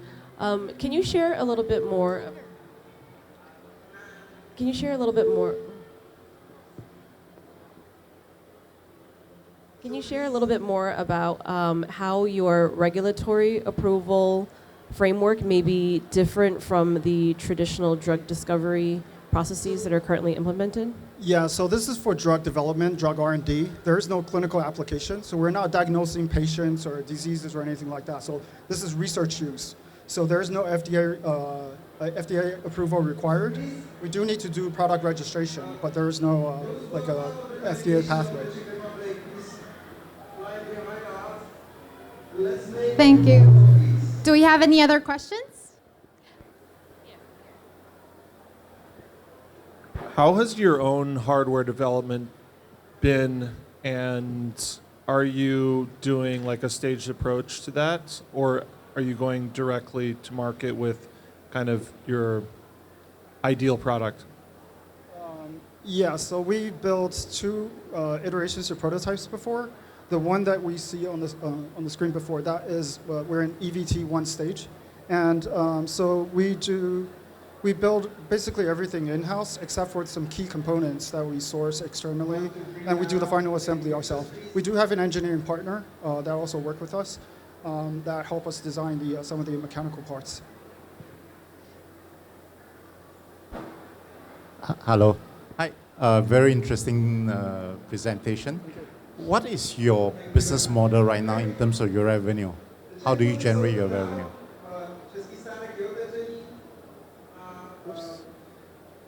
Yeah, so it's a razor blade model.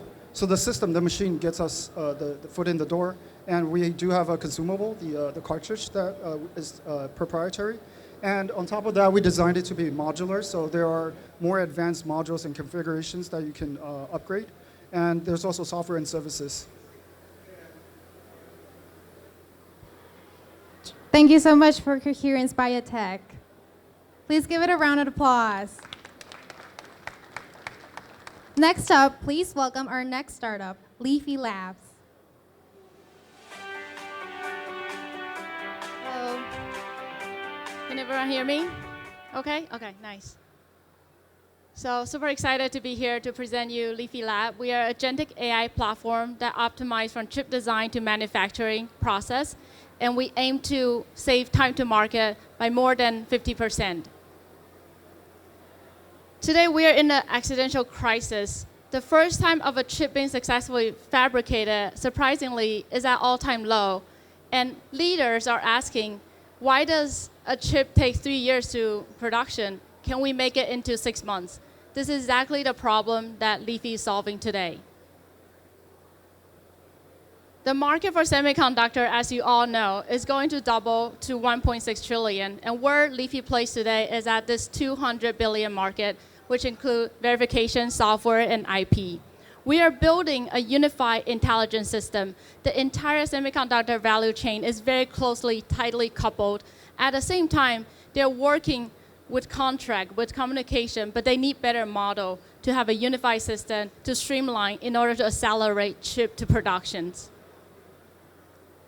So I'm excited to share with you, we already hit several business metrics.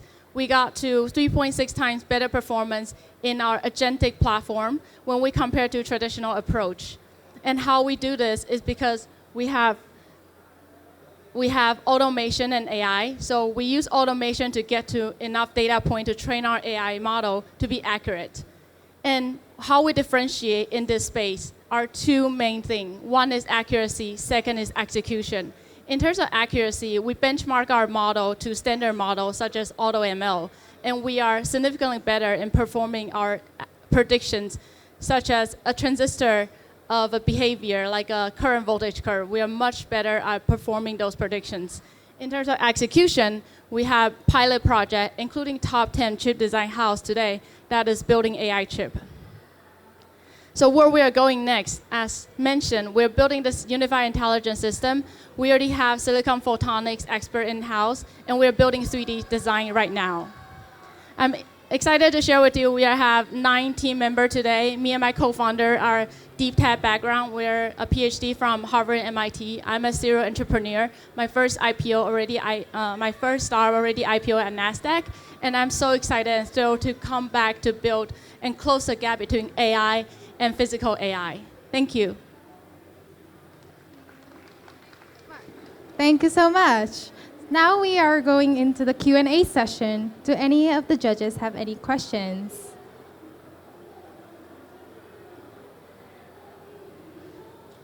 Yes. Hello, thank you for your presentation. Let me ask very silly question. If semiconductor company ABC use your same software, how can they differentiate each other? Yes, how they can keep their core technology? So the core value in a semiconductor company is your designer, like chip designer. So how they differentiate, they still do all the blueprint, but we help them execute. And we tell them, if your blueprint needs to be optimized, then they can have a feedback loop to optimize your blueprint. So what we do is 2 things. One is we can give them better target spec, what they expect to be. And then secondly, we actually optimize productivity because we no longer need a lot of manual efforts, which is currently being used in a 40-year outdated tools today. Okay, so in a nutshell, still designer need to decide their design by themselves, right? Find the schematics. So they still do the design first, but we tell them if their design needs to be improved. So we feedback to them. Okay, thank you. Thank you. Do we have any other questions? Impressive presentation. I think this is something definitely we need more founders thinking about. How much have you raised so far, and how much are you raising, and like what are the major next milestones for this round? We came from Silicon Valley at first, so same area. We backed by South Park Commons, and then we have strategic round. So we already raised a first round end of last year. And in terms of the next milestone, so we have several customers, and we want to go into silicon photonics and do 3D design as well as tape out. So that's where our next fundraise will come in. Yeah, and happy to chat more in person. Yeah. Thank you. Do we have any other questions? Yeah. Hello. Yep. Thanks for the presentation. Right. So, is your software also is it defined in certain areas of design, or it can also be used across from digital design to analog designs? Across ASIC, so we're working on SerDes right now, and that's across 2 different digital to analog. But we believe analog is the bottleneck today because a lot of those trial and error process are in analog. Digital are more automated. To follow up, do you do anything on the back end side of the design? So we're fully back-end. So Jensen Huang actually gave a presentation yesterday on agentic AI, and that agentic AI is on front end. So we actually solve the physical design, which is the back end of the chip, and we feedback that into front end. So we're kind of a good synergy between Cadence current tool and our tool. Yeah, good question. Thank you. Okay, thank you so much, Leafy Labs. Let's give it a round of applause. Next, please welcome our next startup, AI Seed.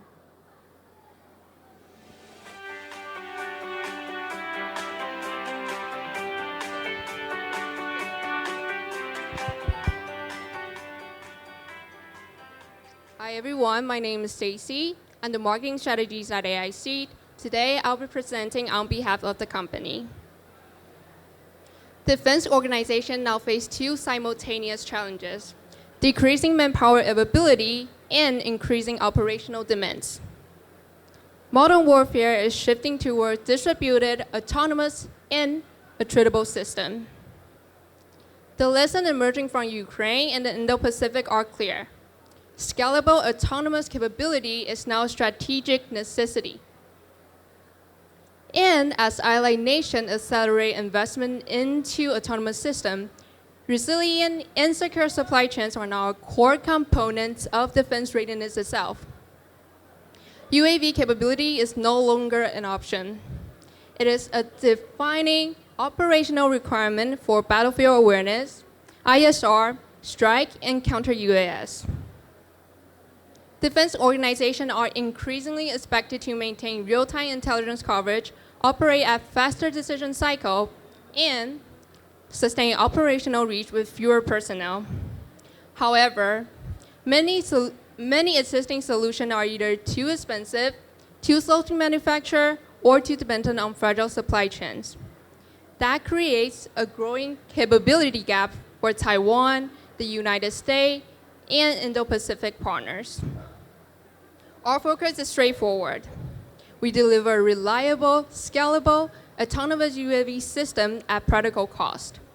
We build autonomous UAV system designed for real operational deployment. We're talking about faster situational awareness, lower manpower demands, and data to support any real-time decision making.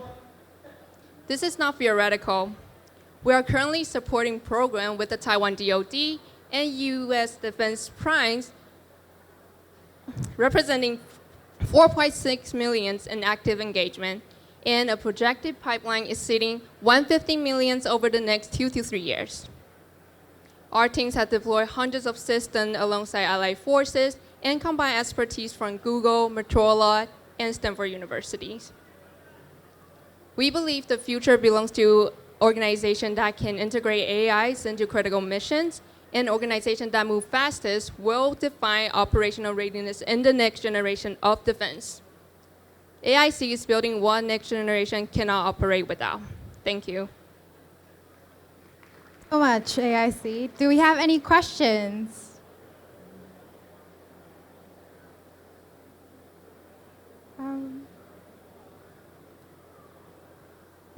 Very interesting sort of product. Is it primarily focused on military? Are you doing anything for commercial users? So right now it's primarily for military use. We don't really go with B2C. We mostly focus on B2G and B2B.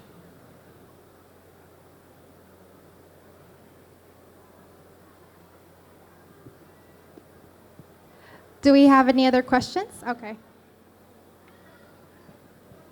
How could you make it, cost-effective product? I'd like to understand more properly what's behind. Can you repeat your question? Cost-effective. How you can make your product cost-effective?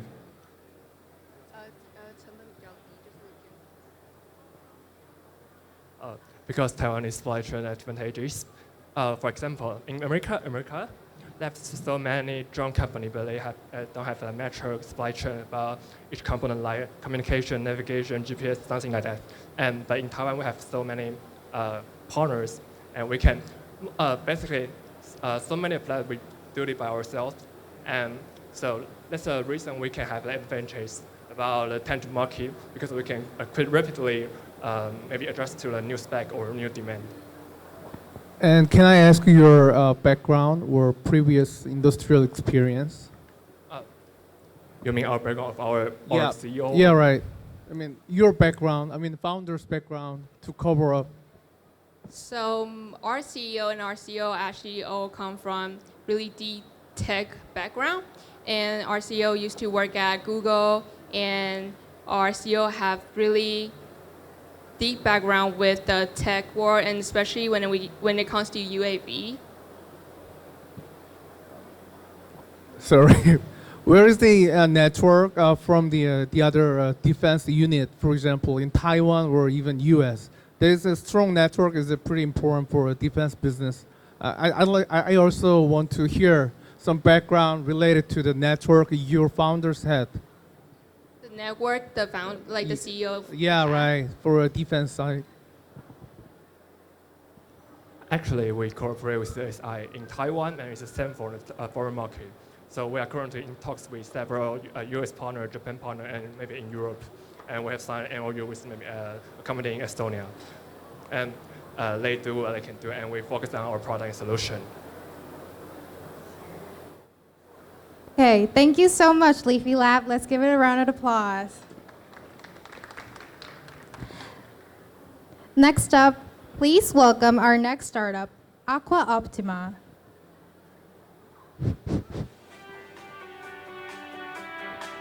Hello everyone, I'm Maurice, the CEO of Aqua Optima. And we define ourselves as the AI operator for the water infrastructure. We provide auto control and energy optimization for the water plant to save manpower, electricity, and reduce leakage. This is a real control room from our client. The operator monitors the water supply 24/7 to keep the city running.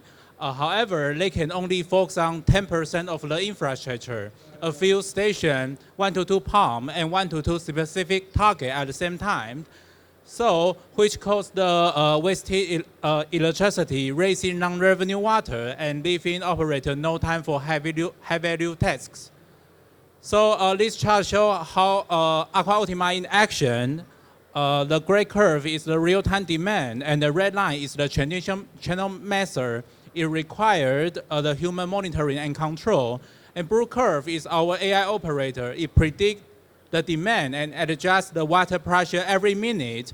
So in the result, the pink area represents the energy and the leakage we're saving, and the green area is the enhancement of the supply reliability. So the hardware already exists. It's just limited by the human. Our software closes the loop. We unlock the energy saving and the leakage reduction from the day one. We are the first to reach level 3 autonomous in APAC. The AI control the normal operation, and human only handle the extreme event. We have already deployed our first contract for more than 1 year, serving 120,000 people with 20% of energy saving, 91% autonomous operation, and under 2 years payback period for our client. And the most important thing is that our operator trusts us. This is the hardest thing to earn in this industry. So as the pricing, we combine in the annual subscription fee and performance sharing. A 10 years contract is about 150,000 to 450,000 US dollar. We have 1 deployment in Taiwan with 3 more in pipeline. Now we are expanding to Malaysia, Indonesia, and Singapore with local partner. The SOM is more than 1,000 stations.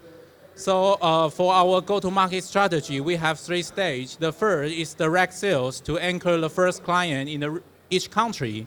And then we will cooperate with the local distributor. After that, we will join the global ecosystem to become the regional standard.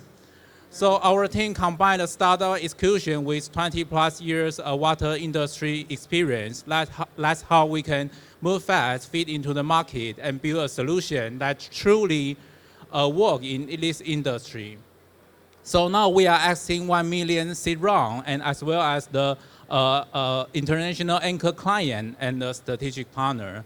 We hope in the near future that every water station could be on autopilot and every drop served and no water waste. Thank you, everyone. Much, Aqua Optima. Do we have any questions from the judges?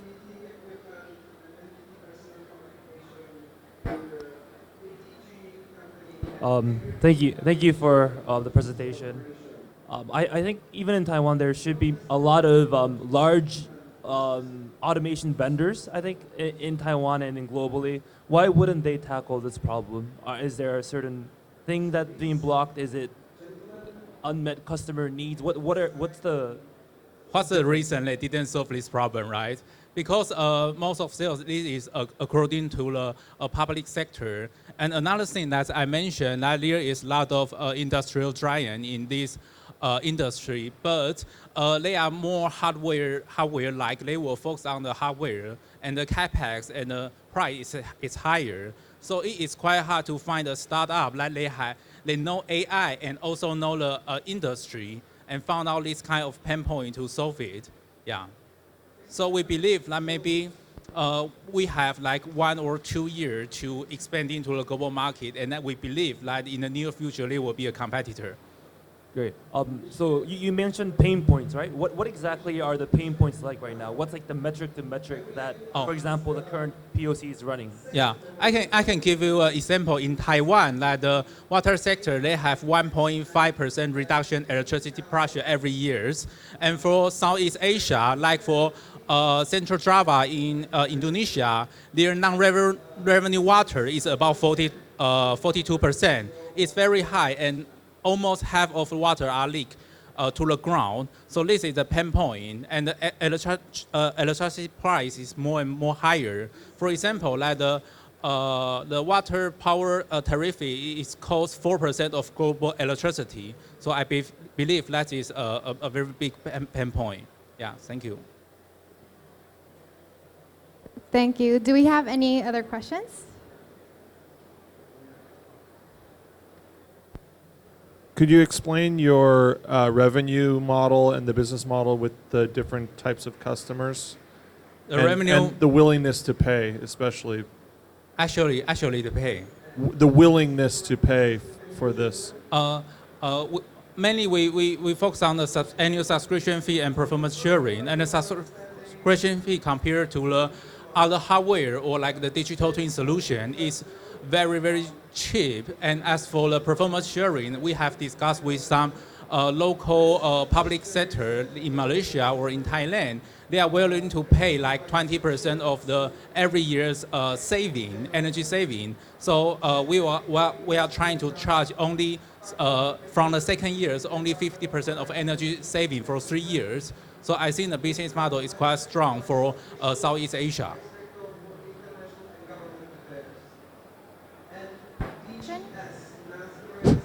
Do you mind can you help me understand the market a little bit? Because I remember you said there's 1,000 station. Yeah. One of the slides. What happens when you run out of those stations? Who running the station? So what happens when you run out of the stations to deploy? What's the size of the market, and how do you think about expansion? The size of market. Yeah. I think this is based on the different region. That for Taiwan, the government own the clean water supply, but the city the city will own the wastewater. But in Malaysia, it's observed it's totally different situation. So for the global for the market that we could achieve is about 100 stations, but for the SOM that for the SAM, it's more than like 1 million of stations, and for the global, it's like 1.6 billion stations in the world. Yeah, so it is a huge market, but it is very narrowed down. Yeah. I believe Jessica has a question.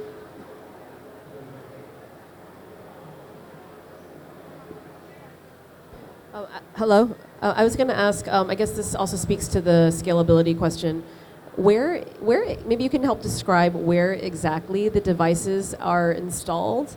And then the second question I have was, I guess, probably a follow-up to Simon's question of your ask was for investment, but also for introductions for new clients. So I'm curious as to what kinds of new clients you're looking for.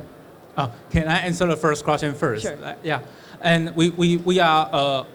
our solution is zero capex, so we didn't have any kind of hardware. We usually exist like PLC and PAC, or they have the SCADA system or not, and we just collect data from land and through our 4-layer algorithm to predict the water pressure and control the pump every minute.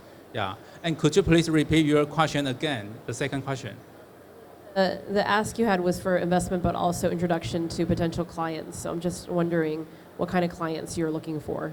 Oh, the client I'm looking for, like for Singapore, we are discussed with the PUB, yeah, and for like the Malaysia, we need to maybe the different continent they have their own company to own the water sector. It is a little bit different depending on the different nations. Some of them is government owned, some of them is owned by the private company. Yeah.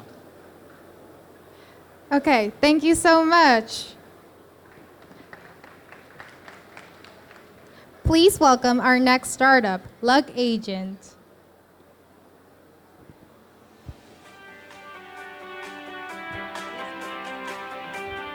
Hello everyone. Have you ever arrived a beautiful city in the early of the morning, but your check-in time is 3 p.m.? What do? You usually grab your luggage around the city or waiting at a hotel lobby. You losing your time, which is exact the time you pay to enjoy. And this happens to millions of travelers every day. They stuck in a crowded in a hotel lobby and waiting for their check-in time. They lose their time, energy, and experience. That's why we built Lug Agent, a global luggage concierge. We pick up your bags from the airport, hotel, even your Airbnb, and deliver to the destination in the same day. And this is now a future concept. It's a running infrastructure. In the past 10 years, we deliver over 400,000 bags across 200 cities, and to date, with zero lost luggage. So we are trusted by many airlines, hotels, and financial partners. We create 3 new layers of value for these partners. The first is the ancillary revenue. Airlines and hotels can offer the luggage delivery as an embedded service, like seat selection or lounge access. And second is for the commerce. When travelers are free from their luggage, they have more time to shop, dine, enjoy the tours, they spend more. And the third is about the data. By solving the luggage, we understand how they move between airports, hotels, and the cities. So we become the mobility intelligence for the smart city operators. In short, Lug Agent is turning a luggage problem into more traveling time, consumption, and travel insights. We believe the hands-free travel should be a new global standard, and we are now looking for the airlines, hotels, and strategy investors to join us to build the future of travel together. Thank you. Thank you, Lug Agent. So we have a question. Could we please hand the mic? Can you describe who your ideal customer, like the 1 or 2 type of travelers? I'm having a little bit of difficulty actually understanding the value of this as someone who travels a lot. But I travel lightly and frequently, so I'm probably not the typical traveler. And then also, yeah, that's my first question. Then I have a follow-up question. Okay, the major potential client is the international airlines. They have the family travelers with the elder or children. And second is who like to shopping FIT. And the third is the intercity, like American travelers, they fly to Asia, to Europe, is at least 2 weeks traveling. So they will take the Shinkansen in Japan, and their luggage givers, we deliver by the ANA cargo, the spare belly space. So they take the Shinkansen, and we deliver their luggage by the airplane, like that. So it's like multi-step, not just direct airline, but there's like some train or bus and then a hotel involved. Okay. Yeah, we combine the airport transfer fleet and the spare airplane, the cargo. Yeah. My next question is why don't you talk at all about the luggage check-in time and pickup time? Like anyway, yeah. Why don't you include that in the value? You mean like the check-in direct to the airlines, right? Like the time it takes, like you have to show up early, much earlier if you're checking a luggage, and you have to stay much longer at the airport if you're picking up your luggage. Why did you not include that in the value? For the first day, we provide a general service because for the frequency they travel, it's hard to like put this to like more complicated, like checking or pick up by the carousel. So now it's like outside the custom. Am I understanding your question correctly? Because that's included in your service, right? Now our service is outside the customs. So not including checking and not including pickup from carousel. Understood. Yeah.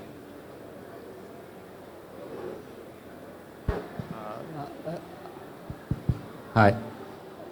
I'm struggling, right? If you look at your business model in Japan itself, there are the local takupin, right? And in Hong Kong itself, technically there's already 2 or 3 players on the market. How do you really differentiate yourself? Because there is no IP involved, it's more of a business operation per se. So how do you differentiate yourself? I believe the service will become a new standard in the for global traveling. But now if the service is only in Japan or it's only in Hong Kong, it's hard for travelers to understand and it's hard for them to trust the brand to use it. So for the luggage, the unit is will provide a global standard service to the airlines directly.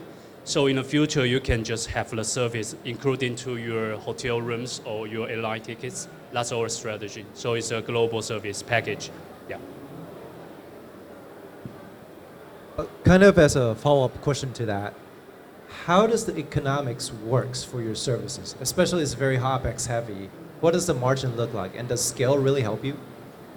You can imagine that it's the same resource like airport transfer. So they have one fleet is spare. And they are like on scheduled flight from Tokyo to Kyoto. And the cargo's belly is empty. So for the unit economics, actually we are using the spare room for this service. So yeah, it can scalable. For airport transfer, 3 hours only round trip. But for luggage, 3 hours, we can for more than 200 luggages. Yeah. Okay, thank you so much, luggage agent. Next up, please welcome our next startup, Next Retail.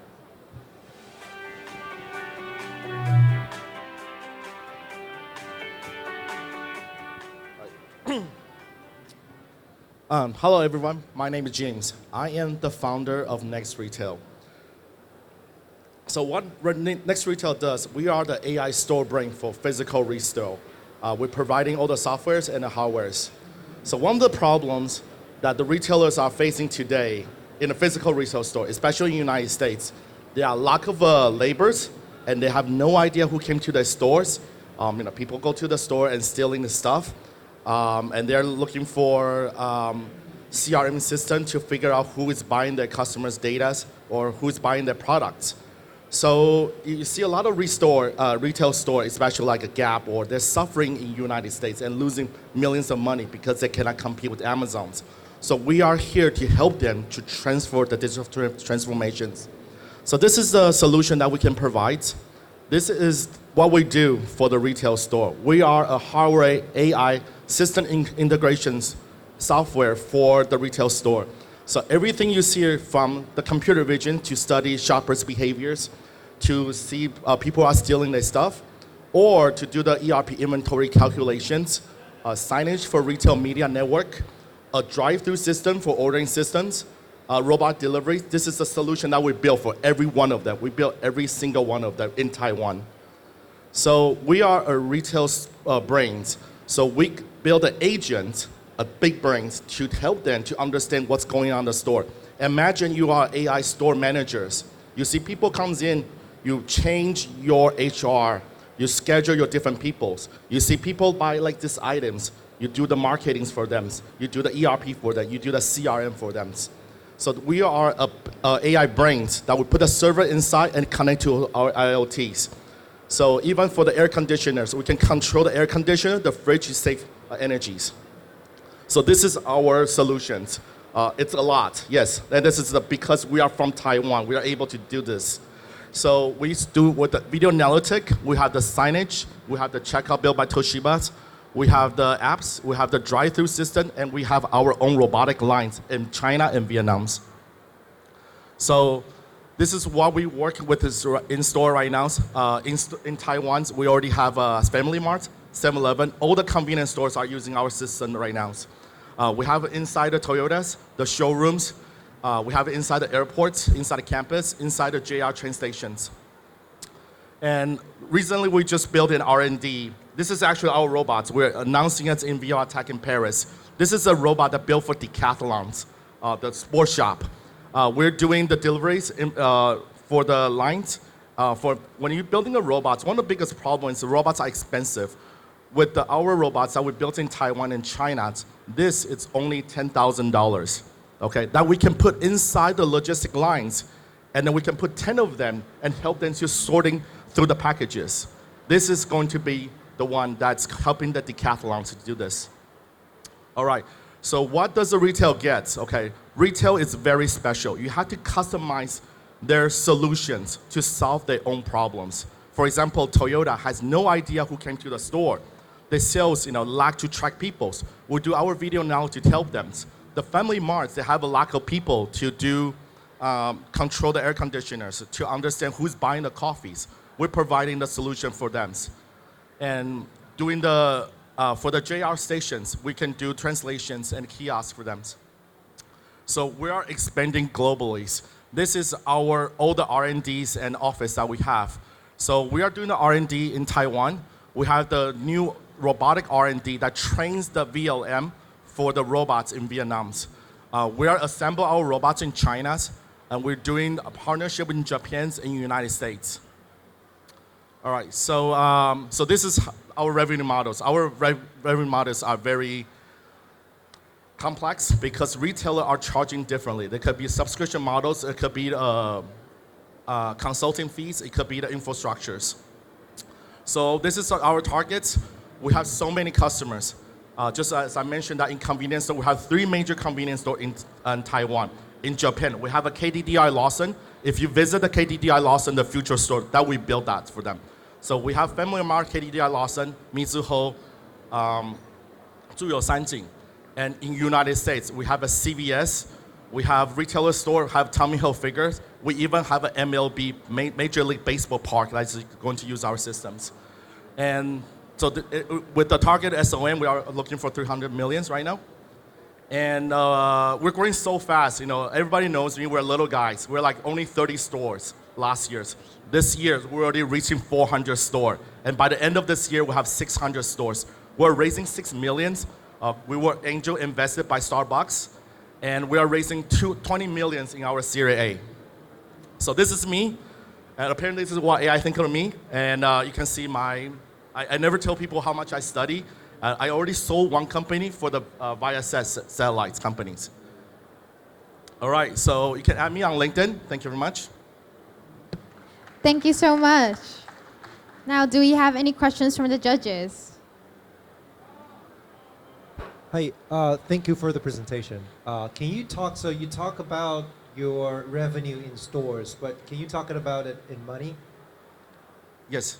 Can you talk about your revenue in actual money? How does it look like? How does each deployment revenue that provides you instead of in the store quantity? Right. So the problem with the retail store is sometimes they want to buy infrastructure. For example, we put our Qualcomm 8550 chip inside the checkout system that built with Toshiba, so we take royalty fee from them. When we install a video analytics system inside Toyotas, we charge infrastructure plus the subscription for data analysis, plus a project base when they're doing marketing campaign with the media agency. Okay, so our revenue models are variety, depends on the retailer's wants. We have a display signage that we work with Foxconn to put advertisements from Dentsu's. So we charge the advertisements and we co-share with the Family Mart. So we have a variety of revenue models. It's because retailer has a different needs, so we are customizing for them. How much percentage of that is short term and how much of that is long term? And what's your ARR right now? Right, it's kind of hard to complicate it. It's like, how do you calculate Palantir? This is a new form of AIs, because they don't just asking for SaaS services. They're looking for infrastructure. They're buying server from us. They're buying a token from us. So for me, it's really hard to calculate ARR. But this year we are reaching about $2 million right now, And we're only raising 6 million because we work money very efficient. Yeah. Oh, wait. Where's my QA? Okay. Thank you for the presentation. It looks like there's many other companies providing the similar solution in this field. Yes. What is your differentiating point or appealing point? Right. So remember, we are AI brains. So we see a company that builds robots too, right? But the robot doesn't know if you don't have a camera on top and we have someone come to you looking for services, okay? You don't have a central main AI to tell the robot to help the customer at aisle 7. If somebody is parked outside the parking lots waiting for a package, this is really popular in Target and Walmarts. You know, people will shop on the app, and then you need a robot to collect the items, and you need to have a robot to go outside. So you need to have a central AI that sees everything going on inside the store. So we are actually bringing a total transformation. And the reason we can do that is because these suppliers, these physical components came from Taiwan or Asia. This is why we can cooperate with Foxconn or Pegatron or AD-Link or Advantech, these companies and Qualcomm and NVIDIA to put total solution and complete system integration for them. Okay, yes. Thank you. Okay, do we have any questions from the VC judges? Hi. Please. Great presentation. Really appreciate that you share all these good success of your company. Can you share a little bit about your talent recruiting plan for the future? Okay. How do you actually going to scale with all this vast opportunity out there? This is actually one of my slides, okay? If you see my resume, I work in Daiwa. I work in Qualcomm. I designed the Snapdragon chips, the first generation Snapdragon chips. I work with the brightest people in the United States. So I know how to identify the smart people. I just brought my partner from United States, right over there. He's coming to see the power of AI, and I evaluated him. This is a guy that come into all the retail store in the United States. And when I first met him, this is the guy. I had the feeling for it because I work with so many, talented people, and then that's why, and remember, we are building around the world. Before we had the language barrier, okay? Now when we work with Vietnam team, they don't even have to speak English because we have an AI to translate between them. This is why we can recruit around the world now. This is, we have to think differently, yeah. Do we have any more questions? Yes, please.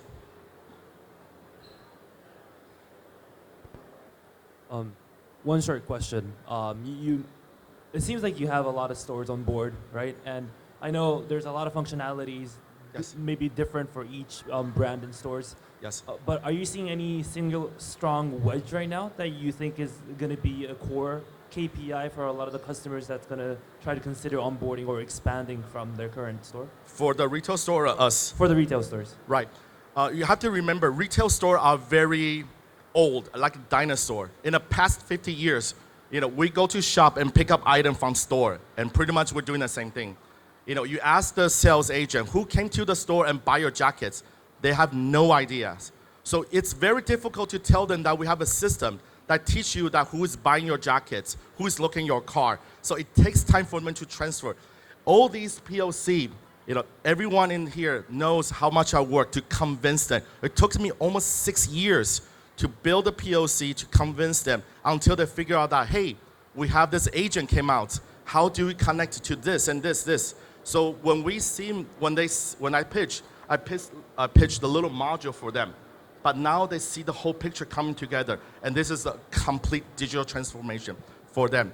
So when they see the program, for example, they ask me if we can control the air conditioners or fridge. We tested. The AI sees how many people open up the fridge. We can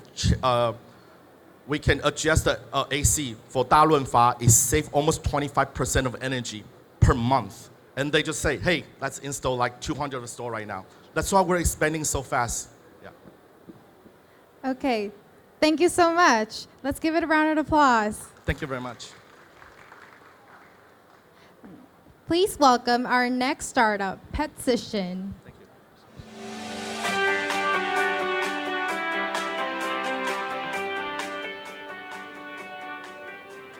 Hello, everyone. My name is Jeffrey Khoo, founder and CEO of Precision. You might wonder why a pet company come to COMPUTEX. I wonder that myself. So at Precision, we are building veterinary precision oncology through the latest technology in human medicine and AI. So the biggest problem, cancer is the leading cause of death for aging pets. Close to half of the dogs and more than 1/3 of the cats die from cancer. That's why cancer is the most urgent and costly health issues for companion animals.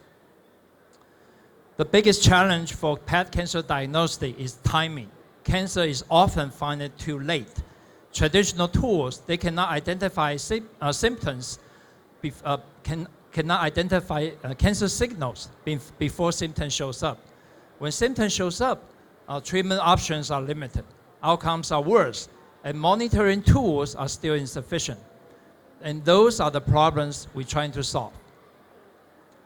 Our flagship product, Precision Guard, is a blood-based liquid biopsy test for early dog cancer detection. With a simple blood draw, we are able to detect 20 different types of canine cancers. The test performance has a 90% sensitivity and 99% specificity. And most importantly, you don't need to know where the tumor is when performing the test. In other words, we are able to detect cancer signals before symptoms shows up. This is where traditional tools cannot do. So here is the real case. We use Precision Guard for an elderly dog. So we identify a cancer-associated mutation. Hemangiosarcoma was identified as the most likely tumor type. 6 weeks later, ultrasound found a tumor mass. And the final diagnosis was hemangiosarcoma. So this is exactly the clinical window we're trying to create, to identify cancer earlier when treatment matters the most. So our business model is a centralized lab testing model. In addition to immediate testing revenue, every test also generates something even more valuable: clinical access and proprietary genomic data. This is why Precision is not just a diagnostic company. We have a dual-track growth engine and the proprietary data moat. In the short term, we grow through testing revenue. In the midterm, accumulated data help us to strengthen our AI model and to improve our test performance.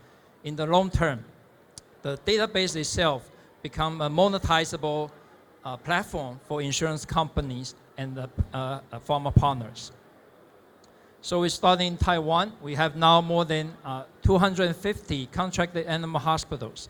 We plan to replicate this model to Japan or South Korea with the ultimate goal to enter in the US market. Our team have deep expertise in different areas such as cancer genomics, bioinformatics, and product commercialization, with past experience launching cancer diagnostic product in human medicine and managing clinical lab operations. So we're positioned, we are shifting pet cancer care from reactive treatment to proactive health management. Thank you. Thank you, Precision. Now to the VC Duchess. Do we have any questions?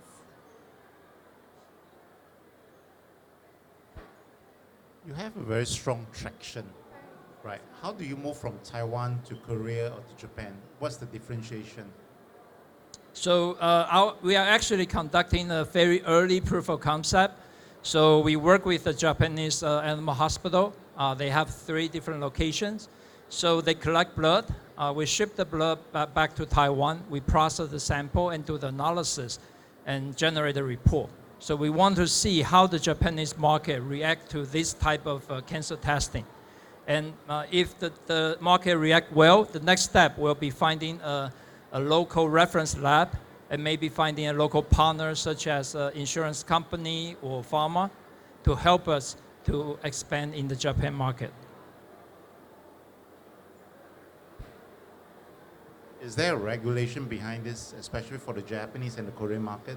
Well, in Taiwan, there is currently not necessarily a very clear regulations. In Japan, from my understanding, is still a gray area because we are not a treatment, we are diagnostic tools.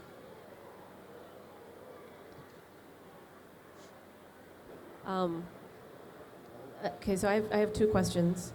The first is, can you explain a little bit what your go-to-market strategy is? Because I guess what I've seen with liquid biopsy cancer screening for humans, a lot of the companies try to work through insurers as a more sort of scalable means of growing the business. So I'm curious what your go-to-market strategy is here.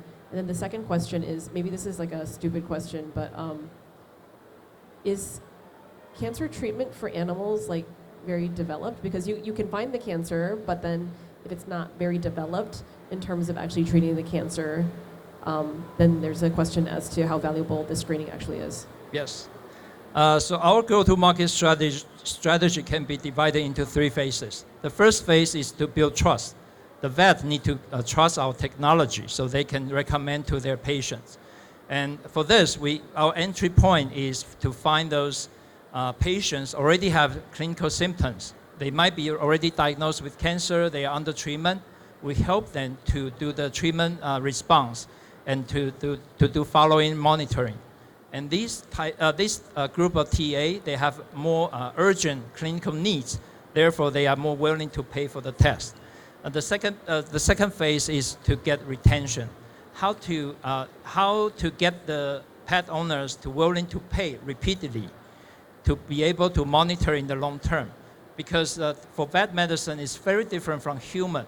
For human, we are able to take CT scan every 3 to 6 months. For pets, it's really a high risk because every time when they take a CT scan, they need to go through anesthesia. And that is a very high risk, especially for elderly pets. And the third phase is to expand the market to the general population, to educate pet owners about the awareness about cancer, to urge them to take their pets to do an annual check every year.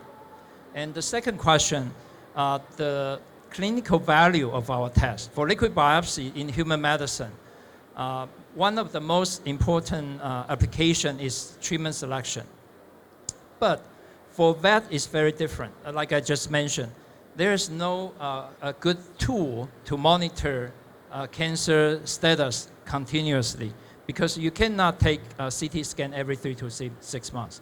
So from our feedback from the vets, they think this is a great tool.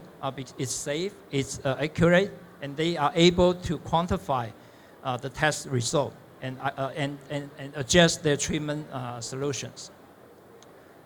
Yes. Okay, thank you. Let's give Petcision a round of applause. Next up, please welcome our next startup, Facetrum.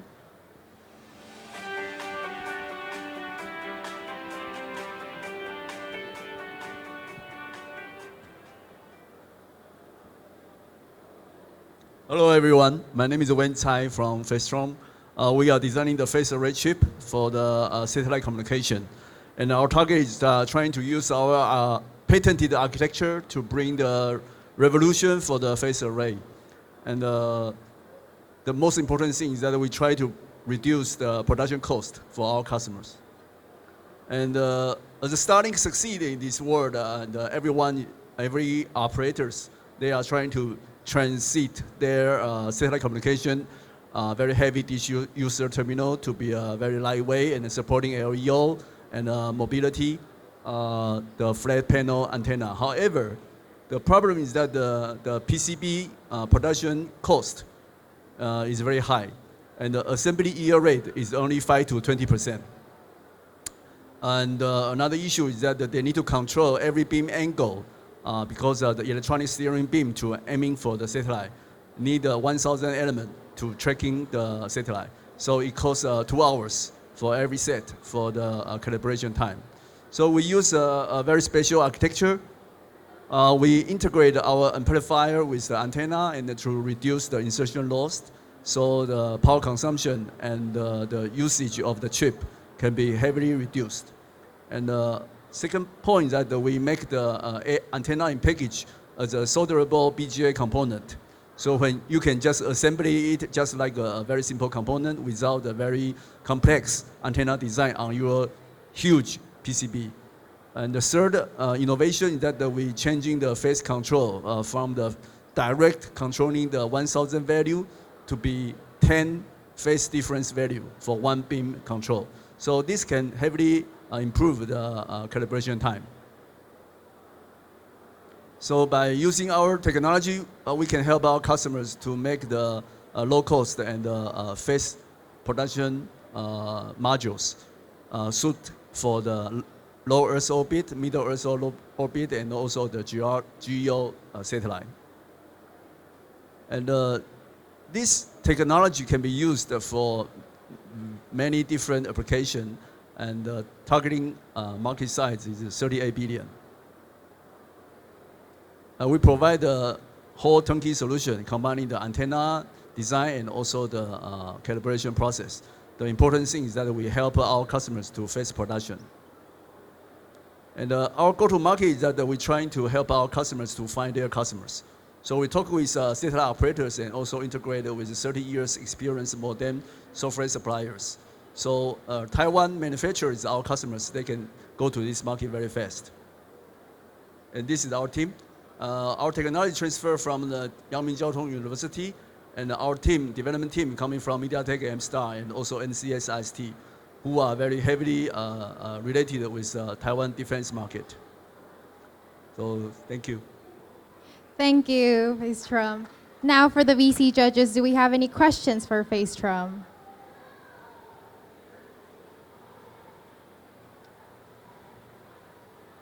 Okay.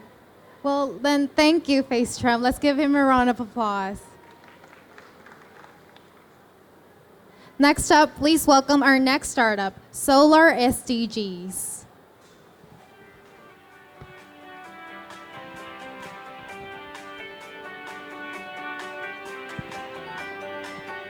Hello. All right, good afternoon, everyone. My name is Sebastian from Solar SDGs. Welcome to a world of sustainable abundance. Sustainable abundance is our natural state, and the universe proves this every single second. The energy the sun provides the earth can power human civilization 8,000 times over every single second. However, we're only capturing less than 1% of this energy. Currently, uncoated solar panels are losing up to 7.5 billion annually globally. That is exactly where our nano coating as a service comes in. Imagine a premium tanning lotion, but for solar power plants. Instead of a 10, they receive a power boost. Solar panels are actually losing up to 33% efficiency due to heat, soiling, and pollution. Money and energy is literally disappearing into thin air.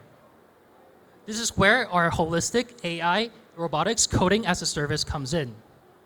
This isn't just a theory. This has been proven in Taiwan, Thailand, and Dubai. We have achieved up to 9% power boost, a cleaning reduction of 50% with a payback of just 8 months. With our MOU with University of Dubai, we have displayed an 100% consistent advantage between coated and uncoated panels. Instead of offering you just chemicals, cleaning services, or analytics, we package this all into one contract, one assured performance. So our business model covers multiple revenue streams: one-time service fee, analytics subscription, and a profit-sharing model where we take all the risk. Our confidence in assured performance is what shapes our profit-sharing model. It is a positive-sum game where everyone wins, a sustainable partnership. So, to capture this market, we target solar asset owners, operators, and from our early adopters in Taiwan, we have already reached 40% of the entire nation's solar capacity. And this has built the momentum for us to scale globally. Next week, we'll be attending Nexus Luxembourg, selected as one of the selected startups of Luxembourg Trade and Investment Office in Taipei. And then at the end of this month, we'll be going to Lisbon, participating in Free Electron's Top 30 Startup Program to talk with leading world utility global giants. And our leadership team is driven by proven serial entrepreneurs with proven capabilities in sales, production, R&D, and international strategic partnership. We're seeking 15 million in pre-seed funding to expand globally, but our vision does not end here. Our vision expands beyond Earth. One of the most probable way for humanity to establish energy infrastructure in space is through solar panels. So join us on this journey, and let's co-create extra power and impact and welcome a future of sustainable abundance. Thank you. Thank you so much, Sebastian. So for our VC judges, do we have any questions? Great presentation, first of all. You certainly woke us all up, so that's a great job. It's difficult, this type of business, the materials. This is essentially a materials business that you've figured out a way to monetize through some kind of robotics as a service. Tell me a little bit about that journey and why you've landed on, your words, AI, robotics as a service for this business. All right, so actually currently we're still in semi-manual, so we're still figuring out how to completely complete the robotics part of it. And why robotics is because we understand that outside in the sites, there's so many variables that needs to be controlled. But first, we need to complete it by semi-manual work so we can understand all these variables, and then eventually moving into robotics and AI to make this more scalable and also cheaper to scale across different countries. And one point with robotics is also so we can enter markets such as Europe, America, or Australia, where labor cost is very, very high. Okay, thank you. And explain how the profit sharing works, please? Okay, so the profit sharing is kind of like an ESCO where you don't pay any down payment. And then because we can assure performance, either 3 to 9%, then we split profit between that extra energy generated. Thank you. Thank you. Do we have any more questions? Well, I think I had a pretty much a similar question, but maybe a further question here. How prepared your product and core technology is for now? I mean, is there any hurdle or challenges that you need to break through with the fund raising? Okay, so one of the challenges we face, adding on to the question I just answered, is that there's so many environmental factors outside on the solar plant site, and we still need to recognize all of these so we can create a robot that actually works under all these environments. I think robotic side is pretty much challenging for you to solve by your side, but just come again. Sorry. I mean, yeah. Question is performance numbers. You shared the number of performance, right? Outcome with the Dubai University project, right? Mm-hmm. But is there any expectation you can make more progress for that performance even? Come again, sorry. I mean, yeah, you shared the outcome with the Dubai University project, right? Yes. You shared some numbers, but is there any expectation that you can have some increasing the number, better performance in Dubai? Yeah, I mean not only for Dubai, but just this is more about your core technologies. Okay, let's answer Dubai specifically. We have actually moved into the second phase because right now before our panels were on top of the rooftop. So now we're moving it out into the desert to stimulate a more realistic environment. And then how we can improve this is that because we realize that there's different environments across the globe, so we need to test our nanotechnology in all of these environments so we can personalize these technology to each environment. Thank you. Okay, thank you so much. Thank you. Thank you. Let's give him a round of applause. Okay, so lastly, we please welcome our last startup, Speculum AI Technologies. Hey, good afternoon. We are Spectrum AI. We are focusing one thing, the runtime stability layer for all AI production. We are an AI infra company, meaning no matter you are an AI agent, agentic infrastructure, production AI, or robotics, we can help your AI system become more stable. So as Kenji-san has just mentioned, the hottest topic of AI right now is not talking about how smart your AI is, but stability and reliability. So Cisco mentioned that, hey, the gap is the trust. A16Z called this is the last mile, or the diffusion gap. We've been running an R&D for nearly 3 years. We call it the AI stability layer. Everyone are doing governance, right? But everyone are doing around the AI. Red team beforehand, a guardrail at the back, or different kind of governance to define the roles and responsibility. But no one is opening the black box. So what we are doing is actually we have the runtime governance to reveal like reasoning fogs, execution drift, repeating retry loops, cost token inefficiency, or other signals to identify all the signals before it become a problem.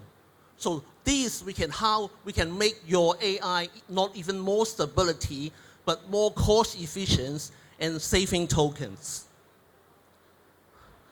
We already filed 3 patents, and we're going to file another 2 patents before the end of July, which covering evidence grading, runtime governance, orchestration conflicts, multi-layer reasoning, predictive correction groups.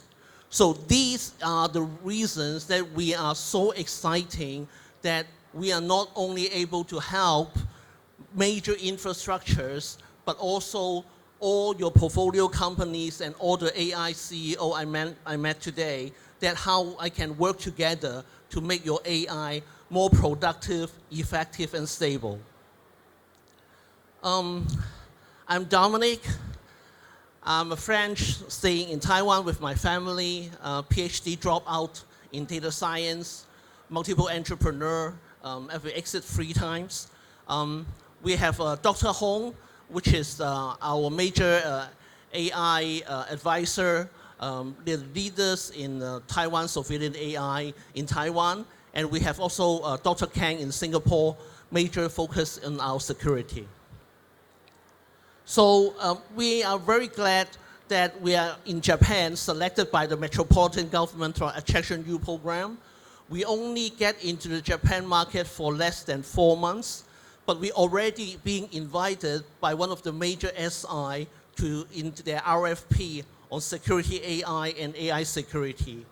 In Singapore, we are start talking with MAS and IMDA regarding their new, like the LLM regulations, because in our solution, we see that we can actually enhance the governance and the security into another levels. So 2 weeks later, I'll be in London Tech Week, having meeting with the Taiwan AI Center of Excellency and some others, European innovation and government stakeholders. Our major targets or our major customers are civilian AI, major AI enterprise, system integrators, and governance industries. But even for all the startups, I'm very like to talk to you in depth that how our solution can easily help you enhance your stability and cost efficiency. So thank you. We are Spectrum AI, and we're looking forward to talk to you in detail. Thank you. Thank you. Now for our VC judges, do we have any questions for Stepculin AI Technologies? Okay, then let's give them a round of applause. Thank you very much. What an impressive lineup. Thank you all for participating, and every single pitch was very wonderful. And a big thank you to our distinguished judges for your sharp questions and thoughtful evaluations. Before we take a break, I would like to once again thank the Ministry of Small and Medium Enterprises, Ministry of Economic Affairs, and the Taiwan Institute of Economic Research, and finally, Startup Island Taiwan for organizing this event to support our Taiwanese startups. Also, A special thanks to the InnoVEX organizing team and the staff present today for your support. We will now take a 15-minute break while our team resets the venue for the upcoming one-on-one matchmaking sessions. To our judges and startups, please remain in the venue. We will start in 15 minutes. To our dear audience members, thank you so much for participating today. The next segment will be a closed session for invited startups and VC guests only. So we kindly ask that you make your way out of the venue during the break. We truly appreciate your presence today and hope you have found this event valuable. Please keep an eye out for our future events, and we'd love to see you again. Thank you.